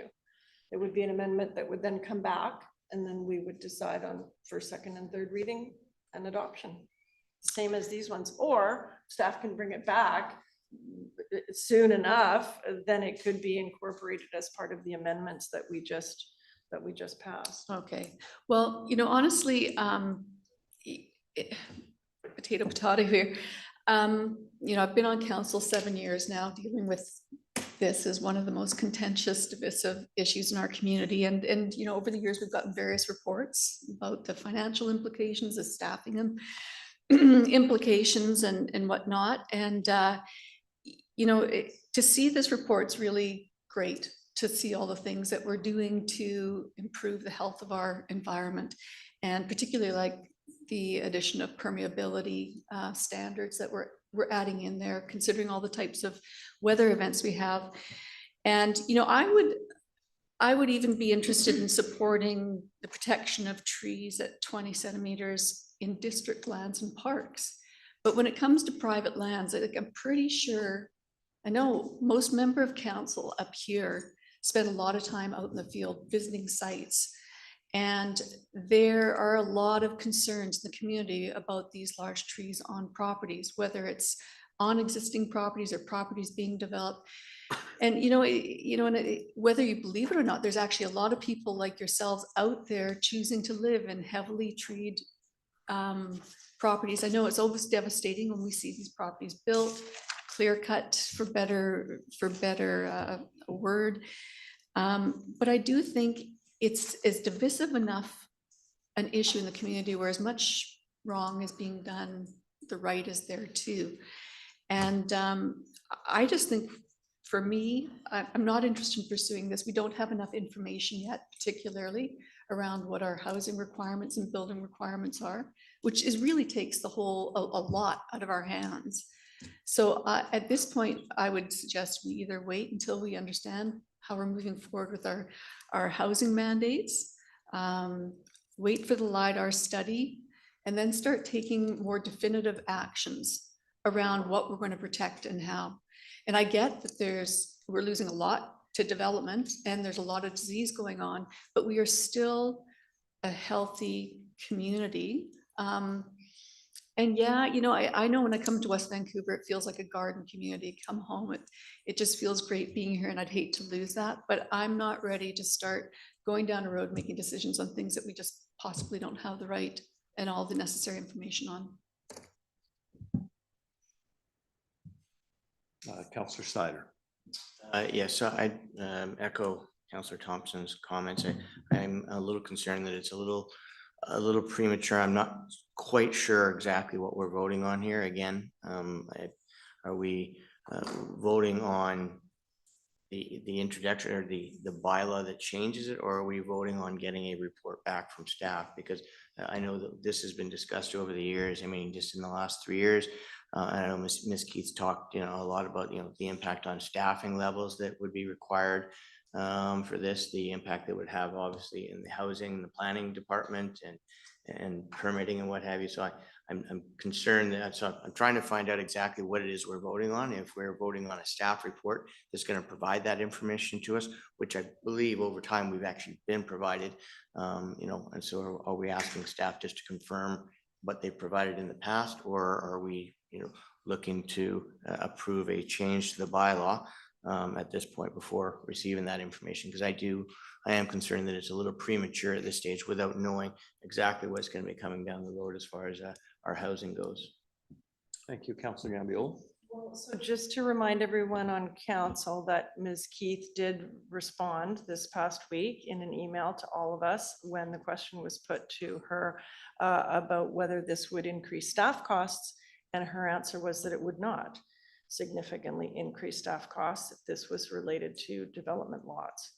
Just the small number, it's a tiny drop in the bucket. It's like this year, it's like 50 lots or something like that. That was her commentary. I mean, I'm happy to have a report, but we did receive some information from Ms. Keith because we did ask that question earlier last week. Thank you, Mr. Bailey. Through the mayor, my recollection of that discussion was based on a question on new lots that we're developing. And I tend to agree. If we dropped it to 20 centimeters on simply, where new houses are being developed, that's one thing. If the motion, I just want to be clear about the motion. The motion I think that I heard, and maybe this is just clarification, would be to essentially amend the tree bylaw as written to change the protected tree side from 75 centimeters DBH to 20 centimeters DBH. And so that I think that's different. I think if you're focusing just on newly developed lots, I think staff could absorb that within our existing budgets. But I think if you're amending it sort of across the district, then I think that becomes a broader challenge, because that then applies not necessarily just to the new houses. Thank you. Councillor Gambioli, you've still got your microphone on. I do. It's a good thing I'm not muttering under my breath then, isn't it? Well, if we want to say just new development, I guess that's better than nothing. But I think sounds to me like, do we still want some more information from staff? Do we want to report? But I think Councillor Gambioli, if the goal tonight is for you to advance this idea, I think from what I've heard, members of council would probably like further information. There is nothing, given that you move first and second reading, there's nothing to prevent amendments before it goes to third reading. Right. So my recommendation to you, and I think you might have a chance of getting the motion passed, is to ask for a staff report on the various different potential ways. For example, if a lot is being developed and there's 20-centimeter trees, but the people can't build around it, but they can pay into a fund to replant. Yeah. I like that idea. Well, that's already the bylaw. We already got that. But not at 20 centimeters. Well, you just changed the number from 75 to 20. That's a pretty easy amendment. That's sort of all we're asking for. Well, that's true. That's the. But it's your motion, framework and is still there. I don't want to discourage whatever your motion. So if you, I mean, we have a motion before us now. I can All call right. the question. Councillor Cassidy. Well, Just like to add my 2 cents for what little they may be worth. So I'm somebody who believes in looking at today and letting tomorrow look after itself. So what I'm hearing from other councillors is they are living in certain, what's the word I will use, anticipation of us being negatively impacted from a housing perspective by this current government. And that may well be the case. We don't actually know if it's going to be the case. We don't even actually know if they're going to be the government to bring this into effect. We don't know. And so I don't deal in what I don't know. I deal in what I do know. And I do know we need trees to protect us from global warming. We hear that term ad nauseum. We are warming up, and that is a fact. I recently returned from Central Asia, and while my traveling colleagues were commenting on the gorgeous buildings, I was going around with my jaw dropped at the canopy covering in those cities, both in their parks and on their trees, in their streets. The canopy cover was immense. These are countries that in the month of August, the temperature is 103 and 105. You know what? Some days in this area, we weren't that far off of it. And I'll tell you, when you're standing there in that kind of heat, you want that shade, and they've anticipated that which was going to be happening in the fullness of time, and they built accordingly. And they also anticipate the lack of their snowfall and the fact that glaciers on the mountains are melting. So in essence, they are in many ways talking, without knowing it, to what's currently being anticipated where we are. So I'm not going to live my life thinking about what may or may not happen as far as the provincial government is going to be concerned. If that comes to pass, then we will address it at that point in time. Right now, we are facing the reality of global warming and the loss of our tree canopy. So that is what I wish to deal with. And that is why I've agreed to second Councillor Gambioli's motion. I'm not going to live thinking about what Mr. Eby and his boys are planning on doing, because it may never come to pass, or it may never be that is as bad as we think it's going to be. So, end of subject. Thank you, Councillor Cassidy. Councillor Watt, please. Yeah, there's one thing that has not been addressed around this table, and I'm seeing it in terms of who is speaking to what element of this plan. Those of us who live in the West are surrounded by trees, by forest, by canopy. When I drive toward the east, the temperature goes up as we go along, and to see changes that address the issues in the areas of this municipality that actually have issues would, you know, it would be much more palatable to me than this brushstroke, because Ambleside looks nothing like White Cliff Park, Eagle Harbor, Glen Eagles. There are so many areas of this municipality where you can't find a ray of sun to save your life. So to tweak this program in some way where we actually address the issues where they are most prevalent would certainly gather more support from me. Thank you. Well, we have a motion, Councillor Gambioli, so I think I should call the question. Could I have the motion read to our corporate officer, please? That staff amend the tree bylaw by lowering the tree protection size to set 20 centimeters DBH for any development, including single, multifamily, or commercial buildings that changes the building footprint for council consideration as soon as possible. Okay, so how about I agree to change that, which maybe makes it more palatable for some people, to say that staff report back on the implications to amend the tree bylaw by lowering the production size to 20 centimeters, blah, blah, blah. On any new development lots. Is that agreeable to the seconder? And to bring it back in conjunction, do you think staff can do that? To bring it back in conjunction with the, at second reading, for third reading? I mean, even if that's delayed by. You had a summer holiday, come on. Through You the don't mayor, have to we get can it. report back as quickly as possible. In some ways, it's not relevant. I mean, the zoning bylaw can proceed, right? Right. We're still going to recommend Right. the zoning Yeah. bylaw. That Yes, still yes. happens. The tree bylaw will Separate. continue to be the tree bylaw at 75 centimeters until it's otherwise amended. Right. So, you know, we'll move as expeditiously as possible.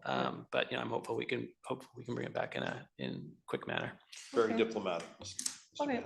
May I read that one more time for the group? Thank you. And sorry, Councillor Lambert, please. Yeah, just to be clear, Councillor Gambioli, you changed it to say on any new development site. Yes. And Director Bailey has said that there aren't any substantial resource implications to doing that on Yes. new development sites. Yes. So what are we doing a staff report? Oh, I just figured there were some other implications. Are the only implications we care about financial? I'm putting it out there. Are there other implications? that we- Through the mayor, that's fair. I mean, if council wanted to amend it for only new development sites, then I think staff can live with that currently now. And we could prepare the amendment for, what's the date? October 20th is the public hearing? Would it be before the public hearing or you'd before want third that. reading? Or we would bring third reading probably at the same time as public. We'd bring them all forward at the same time. So we could do it so sort of mid-October. But if it's just for new development sites, I don't think we have a, you know, significant concern with that. Okay. Yes. Well, then you're saying we don't need a report then? We just need to bring it back as part of the amendments at the same time. I mean, I'll provide some comments, but yeah, I think it's There are manageable. there are no implications to the financial, no implications other than financial. Then there's no reason to have a report. Through the mayor, what I understand is happening is that the clause would be retained in the existing tree bylaw that, you know, protected tree would still be defined as 75 centimeters DBH or greater, you know, for 98%, 99% of the municipality, for say the 1% of the lots that are redeveloping, that is where the 75 centimeters would drop to 20 centimeters. And from a resource perspective, given our current number of brand new single family houses, I mean, I think that can be absorbed in our existing budgets, if that's your only concern. If there are other concerns related to what that might look like on a lot in terms of, you know, impact on developability, that's a legitimate question. However, I mean, for the most part, what you're doing is essentially retaining trees in sort of, side yards outside of the permitted building envelope. Because the bylaw currently allows, it says I actually must issue a permit where somebody has a permit in good standing for the house and the driveway and the coach house and the accessory building. So the impact, I think, if council wants a report, I'm happy to provide one, but in summary and on sort of short notice here, I think that the impact is relatively minor. Okay, sorry, Mr. Bailey. So we're back to staff, amend the tree bylaw. And inserting the words new. 20 centimeters DBH on new development. New lots. development. Councillor Watt. Would it be worthwhile to gain perspective from developers or builders as to what kind of implications that puts on them while developing a site in terms of the economic impact? Sure. Through the mayor, that's if council wanted us to go out and talk to developers and builders, we could. It's with you, I'll take your direction. Okay, we have a motion in front of us. So we've got other items on the agenda. I'm going to call the question. All those in favor? Contrary? The motion fails.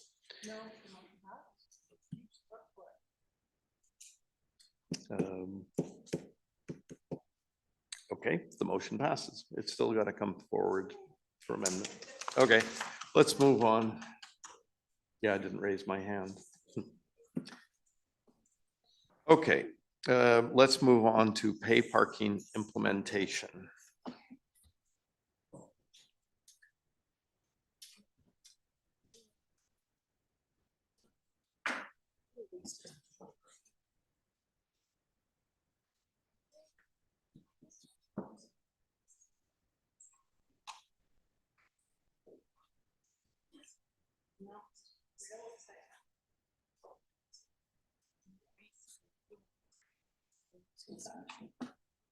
Yeah, but there's almost nobody here.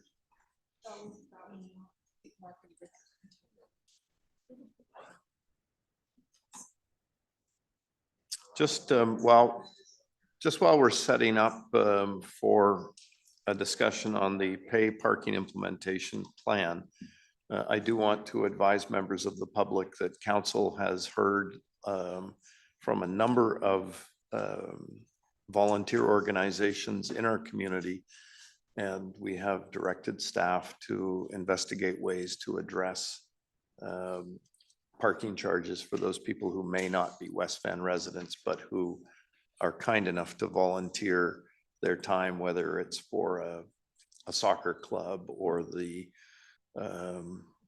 Hollyburn Sailing Club or the ferry building. And so we will get a report back on that.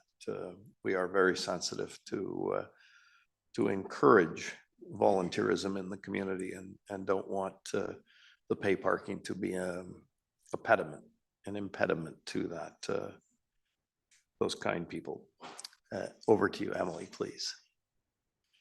Ms. Willoughby, thank you for joining us this evening. Thank you, Mayor and Council. Good evening. I will just move forward into our presentation about pay parking implementation plan for business area adjacent parks. Here's an outline for our presentation today. So this report and presentation responds to previous council direction from the July 7th regular meeting that staff continue to work with the Ambleside Dunder Reef Business Improvement Association to advance the implementation of pay parking in parks adjacent to the business areas, which include Argyle Avenue between 14th and 16th Street, John Lawson Park and Dunder Reef Parks. And that staff be directed to report back to council with an implementation plan for pay parking in those parks before the end of September. Here we are on September 15th.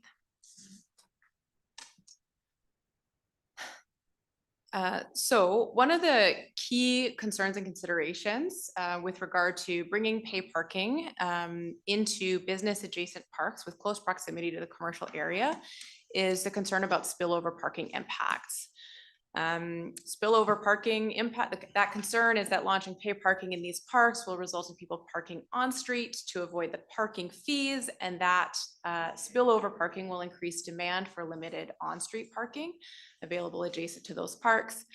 Spillover parking impacts are more likely where pay parking zones are located in denser areas like Ambleside and Dunderave villages, where demand for on-street parking is already high. So when looking at this matter, staff reviewed some strategies for addressing spillover parking and developed an implementation plan and timeline, which are covered in a fair bit of detail in the staff report. The implementation plan includes 5 elements as described in detail in the report and in Appendix A of the report. 2 of these elements, the top 2 in this graphic, staff recommend should be in place prior to launching pay parking in the business adjacent parks. These are elements 1, establish an on-street parking count program to measure if and where spillover parking impacts are occurring. The second is to develop a spillover parking policy, which would provide staff with guidance and on what regulatory tools to deploy in response to spillover parking issues should they arise. These 2 elements establish a basic framework to measure and respond to those potential spillover parking impacts, which are a key concern for stakeholders adjacent to the pay parking zones that council would be considering. The other 2 elements, items 3 and 4 at the bottom of this graphic, are equally important but more complex and will take more time and may reveal resource requirements as staff work through those elements. So the development of a spillover parking procedure to support a policy can be initiated prior to the expansion of pay parking into the subject parks and progress while the pay parking program expands. And opportunities to adjust parking enforcement capacity has already been initiated and is an ongoing dialogue internally when it comes to annual budget setting and resources in our bylaw department. The report recommends an ambitious implementation plan, implementation timeline of 6 months to initiate the essential elements that would support further program expansion. The proposed plan and timeline provide for establishing basic tools to measure and manage the response to potential spillover impacts, and recommends that this framework be in place prior to moving forward to launch pay parking in those 3 business adjacent parks. Under the proposed timeline, a count program and spillover parking policy could be launched. A spillover parking policy could be in place and pay parking could be launched in these parks by spring of 2026. This timeline that's proposed in the report includes 2 council touch points. First, council would be asked to consider and approve a spillover parking policy by the end of this year. And second, council would receive an implementation plan update on all of these elements in early 2026, and at that time can direct staff whether to proceed with pay parking for Argyle Avenue, John Lawson Park, and or Dunderave Park at that time. The proposed plan integrates council's previous direction from the February 24, 2025 meeting. Specifically, the previous direction highlighted here, items 4 and 5 of that motion. The plan responds to item 5, prepare a parking policy that supports pay parking expansion. Development of a spillover parking policy would respond to that direction. And with regard to item 4 from this motion, the preparing bylaw amendments for the purpose of pay parking program enforcement, the spillover parking policy would guide the preparation of relevant bylaw amendments that would complement and be reflected in the procedures that support that policy and in the enforcement work that supports that policy. So we'll move on to the recommendations from the report, and I'm sure you may have questions as well. Procedurally, council's asked to vote on the recommendations on the slides in which they appear. The staff recommendation and each of the alternative options presented in the park all include the receipt of this report for information as the first part of the motion. So council can proceed to call the question on this receipt of the report for information now, regardless of any other direction Quite right. provided today.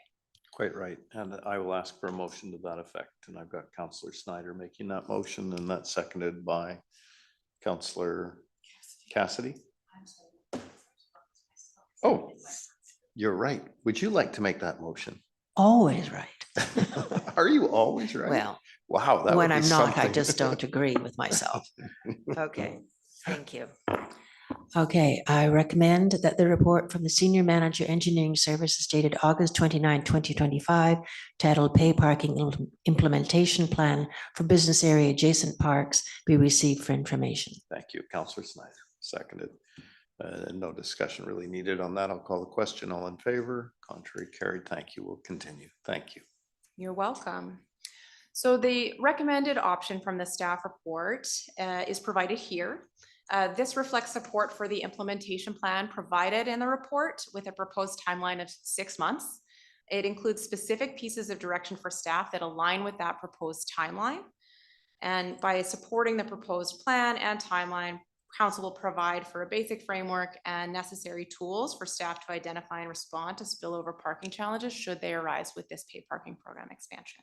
Thank you, Ms. Willoughby. I respect your recommendation. I just feel that we should be really monitoring this very closely for 12 months so that we get a summer period. It worries me that we're not hitting the busiest time of the year. Councillor Snyder. I mean, the recommendation, the way that it's written, I could support. I'm extremely sympathetic to our business owners in the area and the effect that the spillover may have. I am concerned that the 6-month timing is not going to give us accurate reflection of true usage through an entire calendar year. I mean, we're talking between now and April, so we're talking winter months. Those parks are not extremely well used. I don't think we're going to see the real negative impact that the parking would have on the local businesses. The other area that does concern me is also the residential areas that are impacted, particularly the Dunderave Park, where you have an entire row of residences on the south side of the Bellevue area that could be impacted. Just for example, one of our residents and I had been communicating earlier today, and one of the big concerns is, they have somebody coming to the house to do some plumbing, or they have somebody coming to the house to do any type of work that could take hours. The fact that paid parking would be imposed on having people that are coming to her residents to do work would have an impact on the neighborhood as well. Not to mention the spill off that could happen in the residential areas in Ambleside, John Lawson. I mean, Bellevue is an area that does have residential parking on as well. So I'm very sympathetic to that. But the one thing that that I can support here is the fact that the recommendations is it still comes back to staff after 6 months for staff's further direction. So this is not, or to council, comes back to council.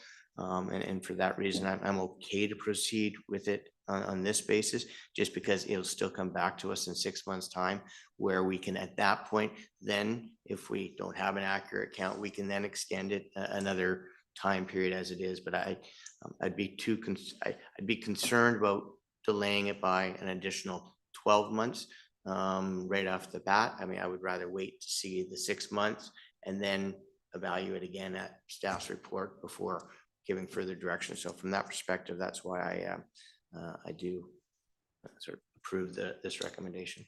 Thank you, Councillor Snyder. Councillor Thompson, please. Well, thank you. Yeah, I've been supporting paid parking since we started this discussion on this term, and it really is kind of the new and necessary normal of today. With the influx into our communities, our ability to manage them, it's a good balance to usership and trying to drive a bit of revenue. And I think it's actually been quite successful out in our 3 major parks. A few little glitches technologically wise, and always those concerns about reducing accessibility for those that can't afford those fees. I've always been nervous about this component, Ambleside and the business area, because it's so complicated. You know, even the parks alone were kind of complicated, but this is just something else. And, you know, I support moving forward and doing the investigation that you need to do. I do agree that it needs to go over the summer months because it's a very different animal at the time. But we really need to take note of the type of concerns that are surfacing from our implementation today at Ambleside Park. And, you know, the Ambleside business and park and sport core of our community is raising some really important concerns that affect the vibrancy of our community, our volunteers that come here, the people that come from out of town to work here. There's just so many things that we need to try and make this work for. So I'll support going ahead with this study, but I hope we can consider things like the fee we're charging, the hours we implement. But as well as that, I think we've got to come forward with a holistic plan. You know, I'm not that happy that it's just going into Ambleside right now, and we're going to see the effects flow into the business district, maybe up into the residential now, but once we put into the residential, you know, what are the impacts of that into our, once it goes into the business, what's going to happen to the residential? So I'm actually really quite concerned about this. I will support it, but I hope that we keep a lot of these things in mind, and when we review this after the summertime, we come back with some really serious considerations. Thank you, Councillor Watt. Thank you for the report. I would like to see in the time, I can support this, but I would like to see in the time, this be it 6 months, a year, or somewhere in between, that the municipality embarks on a very assertive hiring campaign, you know, to deal with our bylaw enforcement issues. And the other thing I would also like to see us look at is residence passes for residents living within that area, because it'll discourage people from parking on the streets. So. Thank you, Councillor Gambier, please. So again, same, some of my colleagues have commented. I would say we probably need to keep in close contact with North Van City and see how that's kind of rolling out. I mean, I'm assuming you discuss with other municipalities what they're up to, but that's sort of close to home and starting to happen as well. So that interests me to know what's going on with them. And obviously they've been working on their rollout plan for like a year. So they've probably got some good research already done. And then my question is, do staff or can staff gather in the next few months actual factual evidence that spillover parking is actually detrimental to local business operators? Because I don't believe that's true. And I'm not an expert and I haven't read the research either, but I would like to know, I would like to hear from staff whether that's a fact or whether it's just an anecdote or whether it's just, you know, someone's idea, because I'd like to know what has happened in other jurisdictions around the world in cases like this. So I'd love to see that research be part of any more reporting. Thank you. And my last sort of comment / question is, what about the idea that has been kicked around that we're not having any parking of any kind on Argyle between 14th and 16th? Well, Are staff just going ahead with figuring out the parking implications if we pay for parking? But I know that some of us have discussed with the community having no cars, and it's been under discussion for many years. Do we have any direction for staff to look at both options, or? Oh, I'm just going to add a personal note on that, because I think parking on the most valuable property probably in our country is a bit ridiculous. But rather than complain and not do something about it is I have a parking garage in Ambleside. I am going to be launching, and this is just a personal, has nothing to do with my role as sitting at this table. But I've got someone who has developed what I hope will be a very clever parking app and system. And so I'm going to be proposing that the parking that I have off of Clyde will be available to the public when it's not utilized by the people in the office building. And that means in the evenings and on weekends. And for a very, very modest parking charge, maybe $1 or $2 an hour. We have literally hundreds of parking stalls throughout our business district where the owners of the buildings have either put gates up or put reserved only. And I think we need a change of mind. And I'm going to say this to my fellow property owners. It's a little bit of a different world, and reserving a spot for yourself that you might use infrequently is just not a good idea.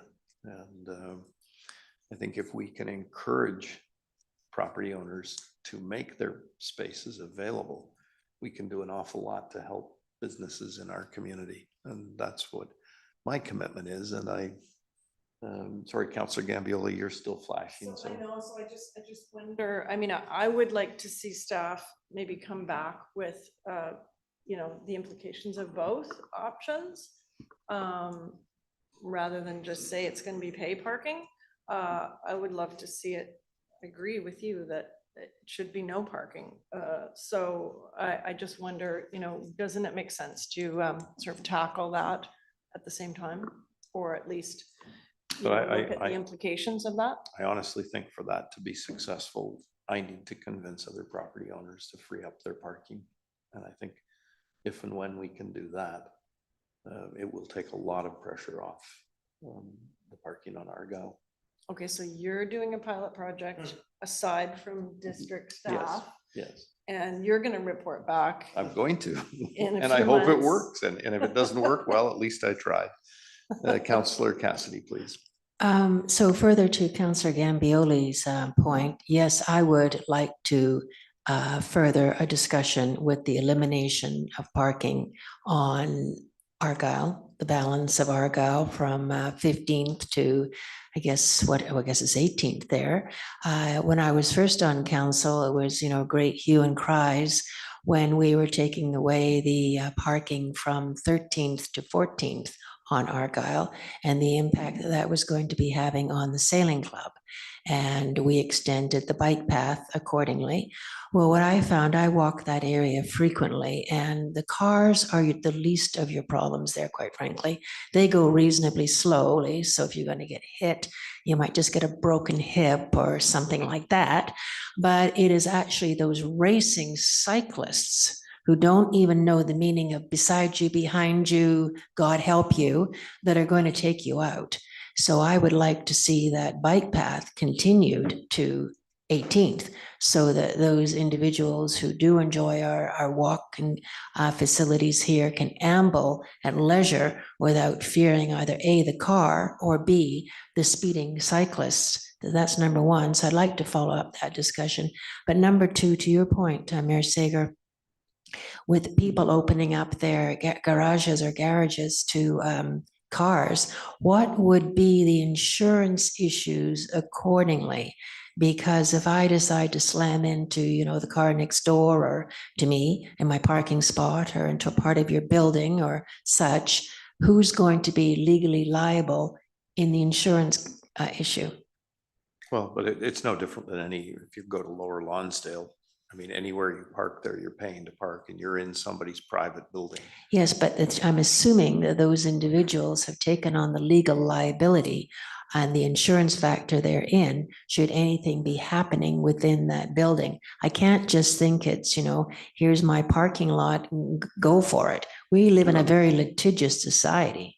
Well, of course, anyone driving a vehicle has insurance, so that covers that. But yes, I mean, we carry public liability should something happen. I mean. Okay, it's so all these insured. buildings would be carrying that. Oh, yeah. So they would be open to this discussion on the subject. Well, they might not be open to it.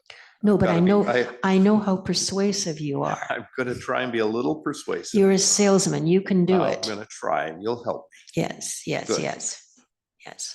All right, I suspect you're going to say there are people who've signed up to speak, and I'll absolutely encourage and welcome anyone who wishes to address council. Ms. Willoughby, thanks so much.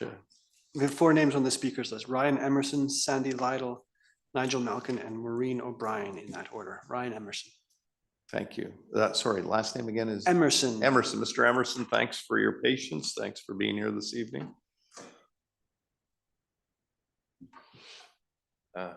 Ryan Emerson, Earl's Restaurants and Beach House Restaurant. So Mayor and Council, thanks for hearing us tonight. I'm here to obviously represent 2 sides.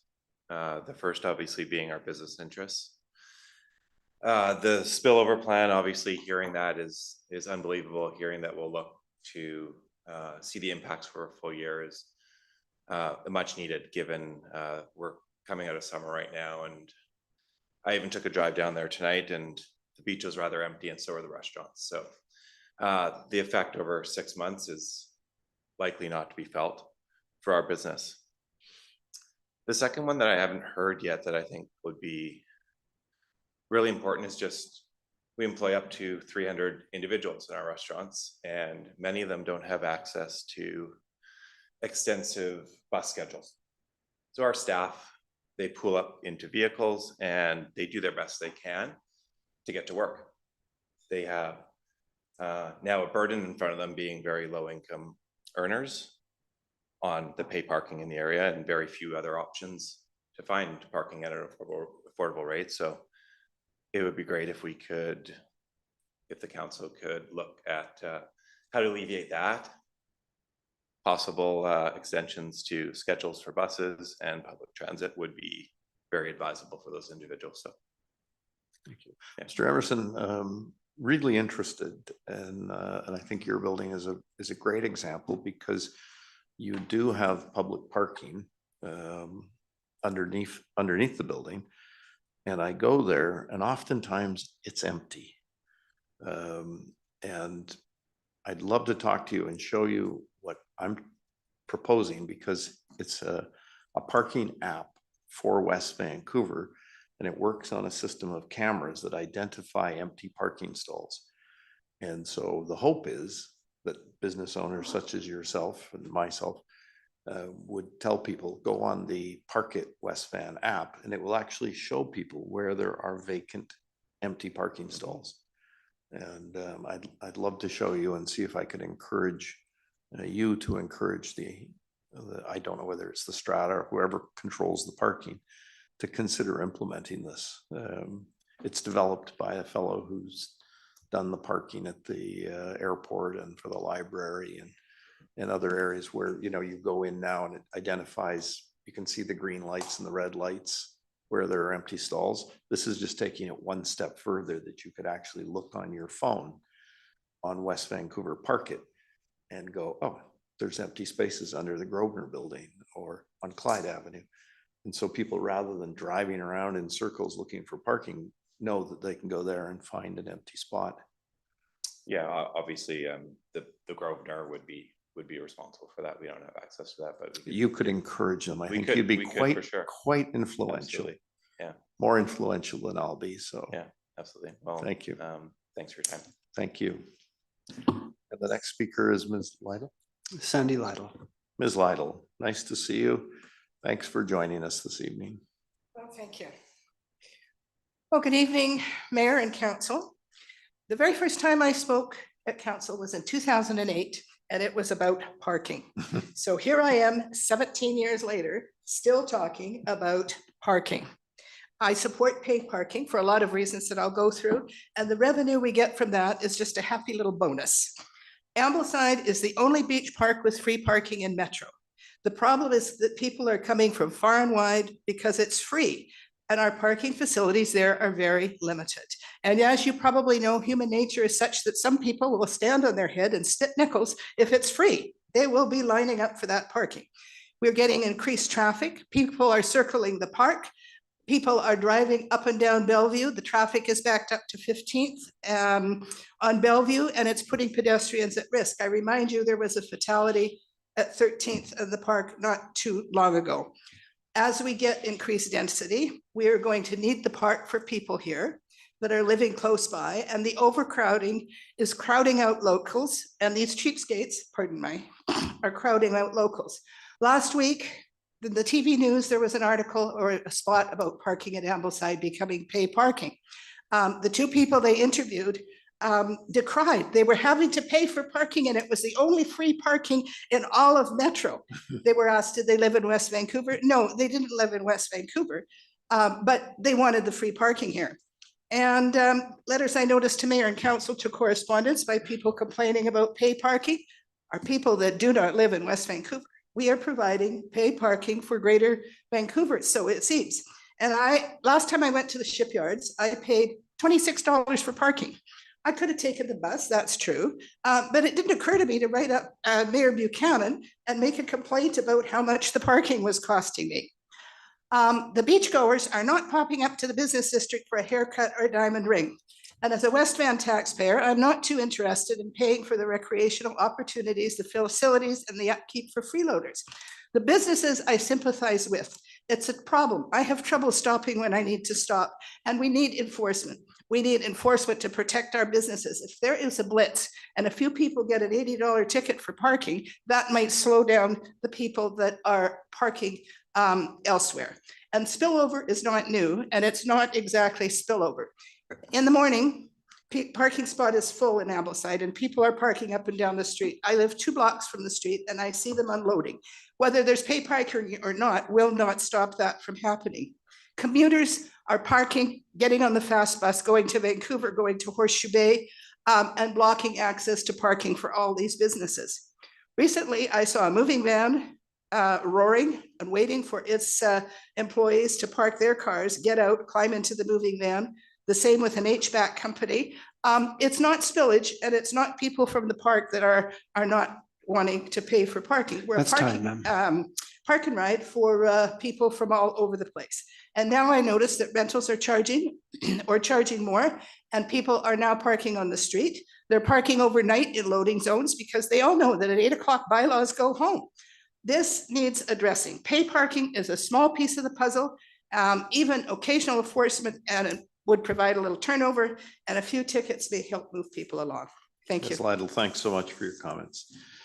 And Next. I should just say, we will provide very shortly the outcome of the income from pay parking. And I think the community will be very pleased to see how the money is being spent in our parks to improve our parks.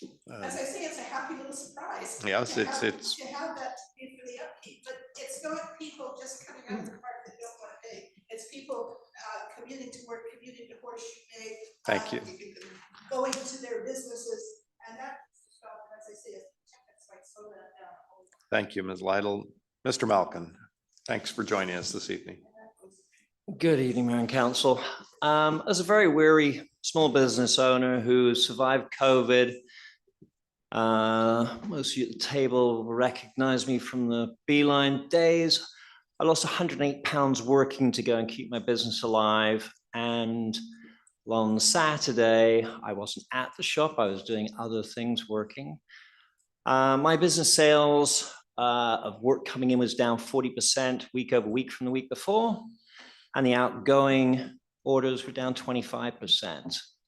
And I went back a month and I checked a year over year as well, and I was down. Maybe it was because it was a sunny day.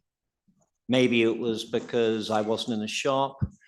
But it is so my employee that was at the shop went and had someone go and leave a comment that apparently on Marine Drive, you don't pay for F parking.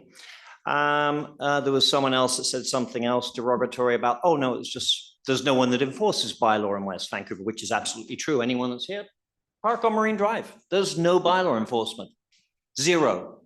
I know the revenue for bylaw parking is down to $100,000 from nearly Sorry, $600,000. Mr. Malkin, I'm just, if I may, I'll just I need to correct you, Mr. Manager, because we did get a report today on the revenue from bylaw enforcement. I don't remember the exact number, but Mr. Finley, Mr. Manager, do you recall the number? I think that Ms. Dallas can probably qualify that. Oh, sorry. I can Ms. respond. Dallas, Just I one think you've got the moment. number. Have it here somewhere in front Not of me. for bylaw parking. No, this is bylaw parking. So yes, as of September 4th of this year, 2025, the district bylaw staff have issued 3,519 traffic notices totaling to 254,535, which is roughly 25% increase over 2024. Well, we never see anyone from bylaw ever driving by. I suppose we have a 15-minute spot in front of the store that was put in there years ago when Groveson was developing. There's never been a single ticket that I've seen issued in 15 minutes. Don't really expect one because there are no bylaw officers actually patrolling around. The bylaw car is never seen.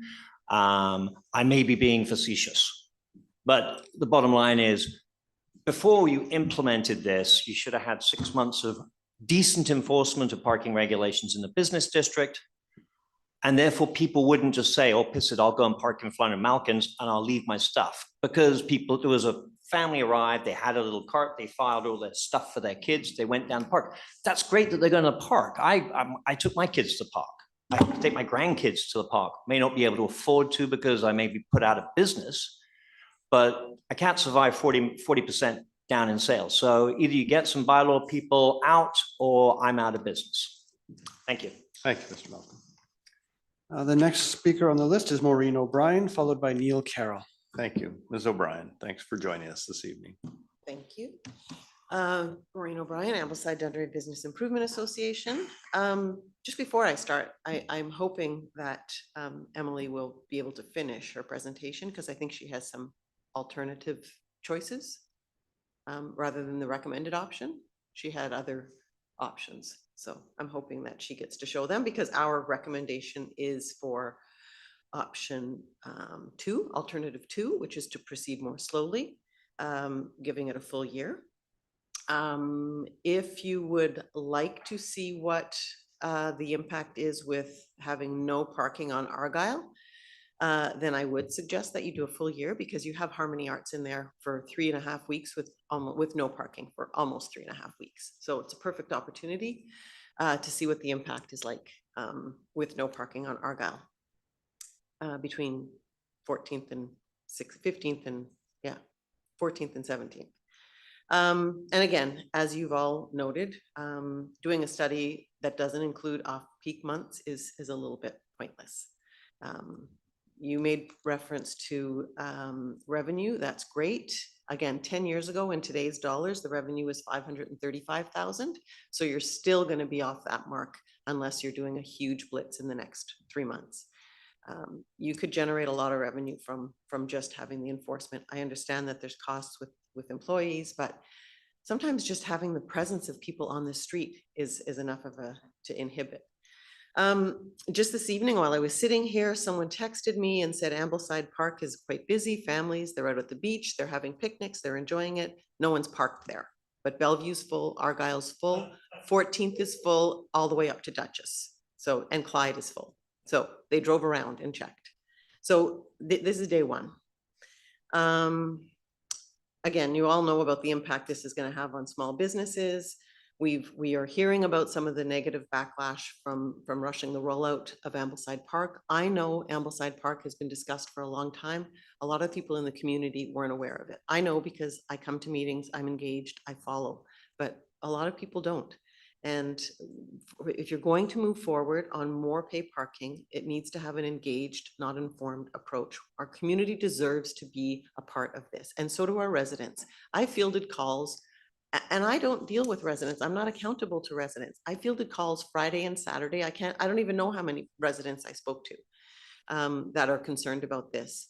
And then within our boundaries, though, is the Hollyburn Sailing Club, the Silk Purse, the Music Box, and soon to be Navy Jack. And you want to have paid parking there. Again, we have volunteers at the Music Box and Silk Purse especially, and quite a few of them come from North Vancouver. As I mentioned, council has directed that we find a program to assist on those, so. Yeah, well, and this is what you didn't do for Ambleside, so I'm asking that is included in the study with Argyle. That's time, As- ma'am. I just want, can I just say what Yes. we're trying to do? So for our part, I'm going to ask all the businesses that are near Ambleside Park to track their revenue. So in order to see what the difference would be, track the revenue in past years. So we'll do that month to month, see if it's up, see if it's down. I'm going to start collecting feedback on parking for customers using a QR code system so that people can say where they parked, how hard it was to park. And we're also exploring tech solutions, including an app to guide visitors to available parking in commercial areas. We do have a lot of spots that people have parking, like under Romantique. There's 5 or 6 spots under there. Canada Post, they don't use it on weekends. There are spots. We both know that. So I'm working as well to try to find those spots. Well, I enjoyed our walkabout when we Mhm. found about 800 empty parking stalls on a weekend. And all we need to do are convince the owners of those buildings to take down the reserved 24 hours a day signs. And we can help our local businesses greatly. So I'm looking forward and appreciate your help and support with that. The other thing that would be really kind is if you're talking to your business owners, if they know, if they can help people who maybe aren't as tech savvy, residents to get their exemptions. Yes, And and I'll say the same thing to the sailing club and the Yes. other groups. Yes. Help those that aren't, that are a little bit older and Yes. not as tech savvy, so they can get their free parking Yeah. pass. And I did mention, I think it was to Emily, I can't remember, I'm sorry, that because one of my members, the Bakehouse, they have quite a few older people that visit the Bakehouse and they don't know how to do it. And I thought perhaps one afternoon or one morning, just a staff member with an iPad could be there to help them. It might be a It nice. would be a nice- very wonderful Yeah. thing. Yeah. Thank you. So yes, before you vote on this, if Oh, Emily. I'll could- I invite mean, Ms. Willoughby yeah, to come back. We'll perfect. just hear from Mr. Carroll. Thank you. And then I think we'll move along. Mr. Carroll, thanks for joining us this evening. Thank you, Mayor. Thank you, councillors. I'll be brief. I was prompted by a phrase that Ms. O'Brien used, the community involvement. I don't speak on behalf of Hollyburn Sailing Club tonight. I speak personally as a person involved in sports in the Ambleside area for some time. I joined Hollyburn as a sailor in 1983, so it's over 40 years ago. This is a photo of parking in Argyle in that era. I know you can't see it, but sorry. Anyway, you can take my word that there was parking outside there, and it was just to close the loop on Councillor Cassidy's delight or whatever about the debate they had then about removing parking from Argyle. I was, as most sailors were, lifting sails that had dried out at home, and you kept them at home, from one side of Argyle to the sailing club to put on the boat. When they closed that, they didn't ask us, but when they closed that, we had to park in Ambleside Park and carry that 20, 30 pounds of sail onto the boat. It's inconvenience, but I'll stop there and I won't complain about it. But well, because you're in better shape because of. Sorry? It's kept you in good shape. That's right. Okay, for my other sport, which was soccer, which I'll go on to just for a sec. I played soccer and coached soccer in North Van and West Van. And I spoke today with the director of North Shore Youth Soccer Association. And we were discussing how that would affect the whole program of soccer games at Ambleside Park that I used to be a coach on, and parents would come along and watch their kids, grandparents and so on. And the community involvement that Ms. O'Brien refers to was in abundance when every event that I attended to in Ambleside Park. And that brings us back to what we're going to lose here regarding community involvement. I would caution But Mr. Carroll, I did say to you earlier, we are looking at for a solution to that problem. Understand. I, with all due respect, Mayor, I think that amelioration or mitigation of something that I think would be a bad idea would be would benefit from more forethought than even inspired afterthought. And I think that that's maybe the phase we're going into. However, That's your time, sir. However, I do appreciate the direction that the conversation is taking now, and I thank you for your time. Thank you very much, Mr. Carroll. Yes? Specifically. Mr. Vaughn, you're always welcome to speak Thank here. you, It's sir. nice to see you this evening.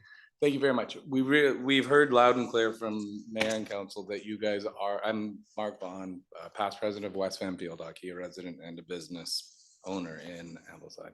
We've heard loud and clear that you guys are looking into exemptions, and we're really excited about that. And you've heard us clearly, and we've written a letter to that. I've heard volunteer come up a lot, and yes, coaches, umpires, volunteers are super important, but we have some other extenuating circumstances I just want to make sure heard before we move on to solve some of these problems. And one of them is that sports and recreational fields do not stop at municipal borders. The fields are not just West Vancouver's fields. These are a network, a regional network that brings people together, builds friendships, and strengthens community ties. And when we place a financial barrier for the kids who are playing in these groups, we don't just lose a few dollars in participation. We actually risk weakening the connections, and those connections are what make our community strong. It's exceptionally difficult, especially being in West Vancouver, as you guys have pointed out earlier. Transportation is really hard, and we suffer getting teams to come to West Vancouver. And we've had years with more and more teams not showing up. And we anticipate if this occurs, that would be tremendously hard. So if that could be included in some way in how we pursue this, that'd be fantastic. It's actually doubly true for our young spring league. Spring league takes place across the North Shore, and we mix the teams up, West Vancouver players and North Vancouver players. So parents don't know when they register if their kids are going to be playing in Ambleside or if they're going to be playing at Sutherland. So that becomes another bit of a problem there.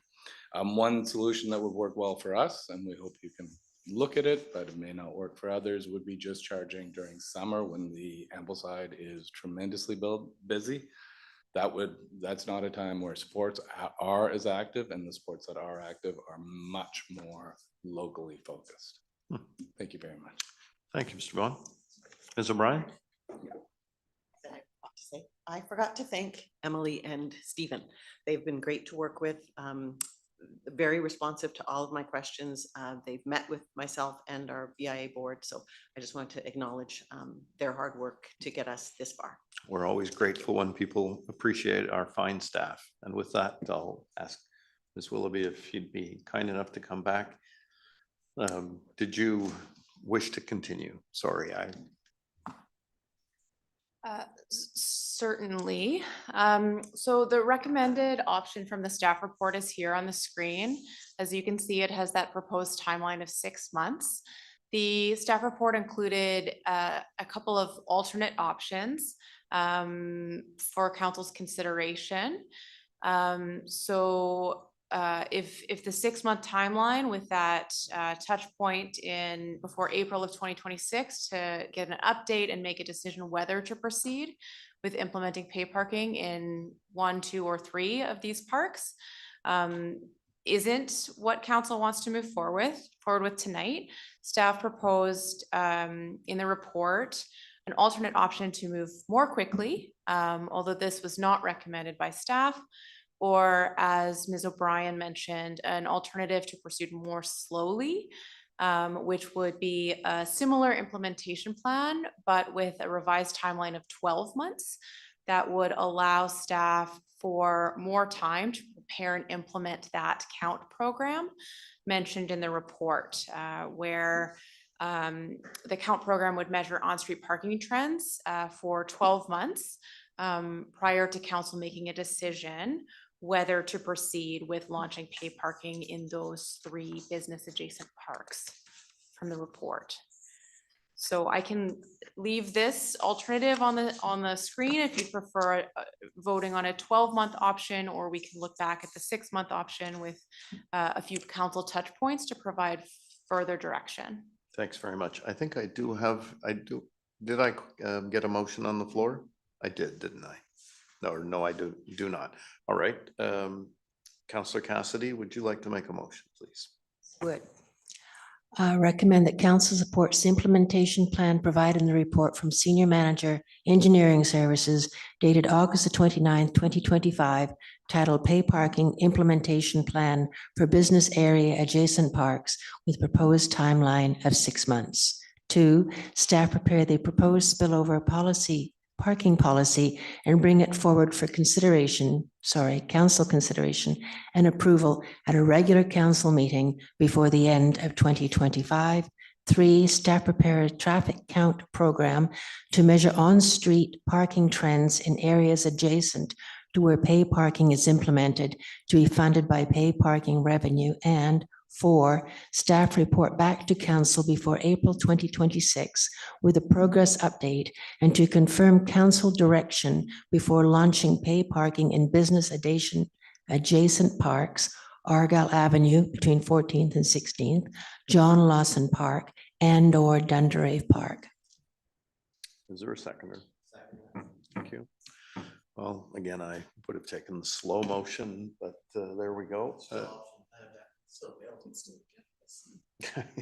Councillor Gambioli.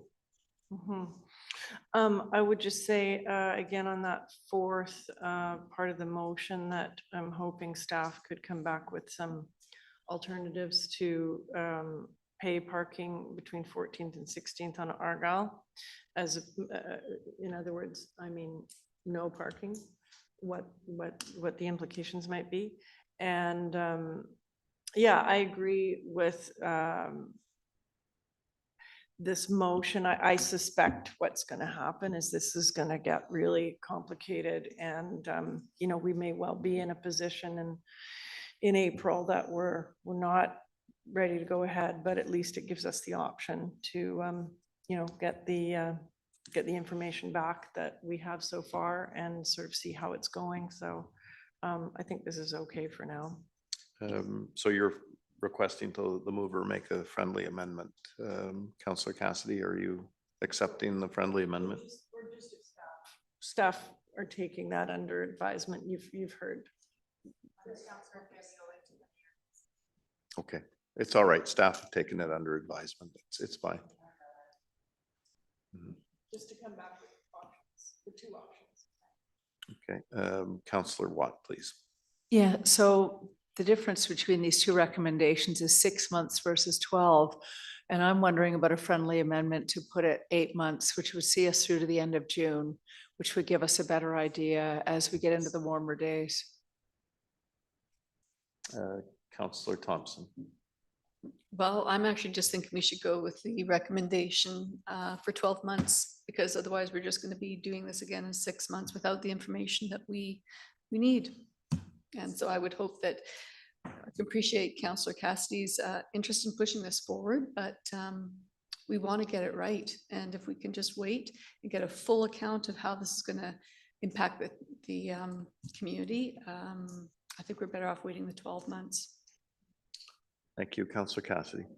City is not pushing this forward.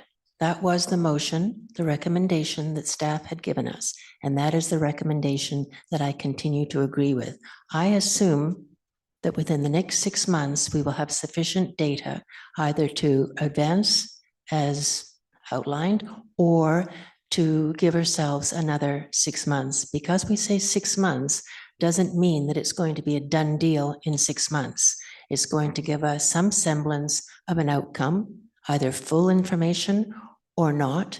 My fear is that should we go to the 12 months from now, this is September the 15th. 12 months from now, we're going to be into an election. And going into that election, even if we made it 8 months, and some people sitting in the public or sitting at this table may be very loath to move forward with something which might be determined to be a significant political decision. So I would like the breathing room of an extra 6 months, should we not get that opportunity for all the information 6 months from now. I would like the breathing room of yet another measure of another 6 months, as opposed to just leaving this for 1 year from now. It fails or passes, as the case may be, but if it fails for whatever reason, that it's punted forward to yet another council, and that other council may not have the same composition as this council.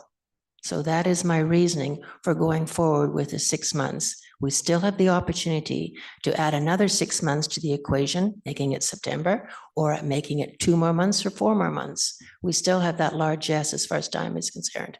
But I surmise that within the next 6 months, we will have a very decent understanding of the echo effect of what has happened in Ambleside Park. Thank you, Councillor Cassidy. Councillor Snyder. Whether or not we have the information or not will be yet to be seen. And for that reason, I'm okay to leave it at 6 months as recommended by staff. Like I said, there's always the opportunity at that point.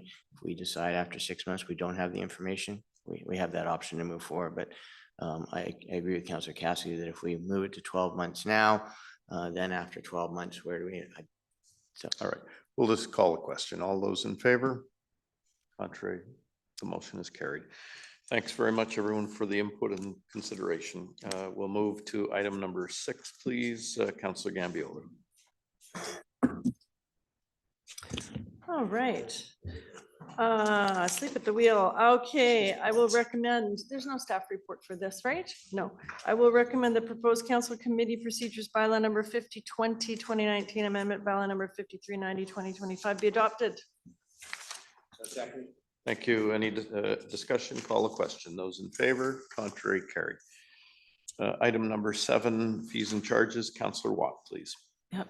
I'd like to propose that I'd like to recommend that proposed fees and changes bylaw number 5383, 2025 be adopted. Thank you. Councillor Cassidy, please. Thank you. Any discussion? Question? All in favor? Contrary, carried. Thank you. Consent agenda items. Councillor Thompson, please. Councillor Thompson. Yes, I'd like to recommend that the consent agenda items be approved as follows. Thank you. As written. As written. Thank you. Councillor Lambert. Any discussion? Question? All in favor? Contrary, carried. Thanks very much. Council reports. Again, I mentioned it earlier, but I just wanted to say a huge congratulations to our Memorial Library, the staff, and the various schools in our community put on a summer reading program. We had a huge turnout on Friday night, and it was really quite delightful. And Councillor Thompson was there as well. You saw it. In all its glory. Any other reports? And I only say that in case anybody is watching online. There is no council meeting next week, as members of council, at least many of us, will be at the Union of BC Municipalities annual general meeting this year held in Victoria. And trust me, it is not a holiday. It is a very intense week of meetings and lobbying with provincial officials, provincial officials. And so we'll see you in October. Hearing any questions? None. May I have a motion to adjourn? Councillor Snyder. The recommendation for the oral report from the mayor and councilors be received for information. Okay, thank you. Is it seconded by Councillor Gambioli? A motion to adjourn, please.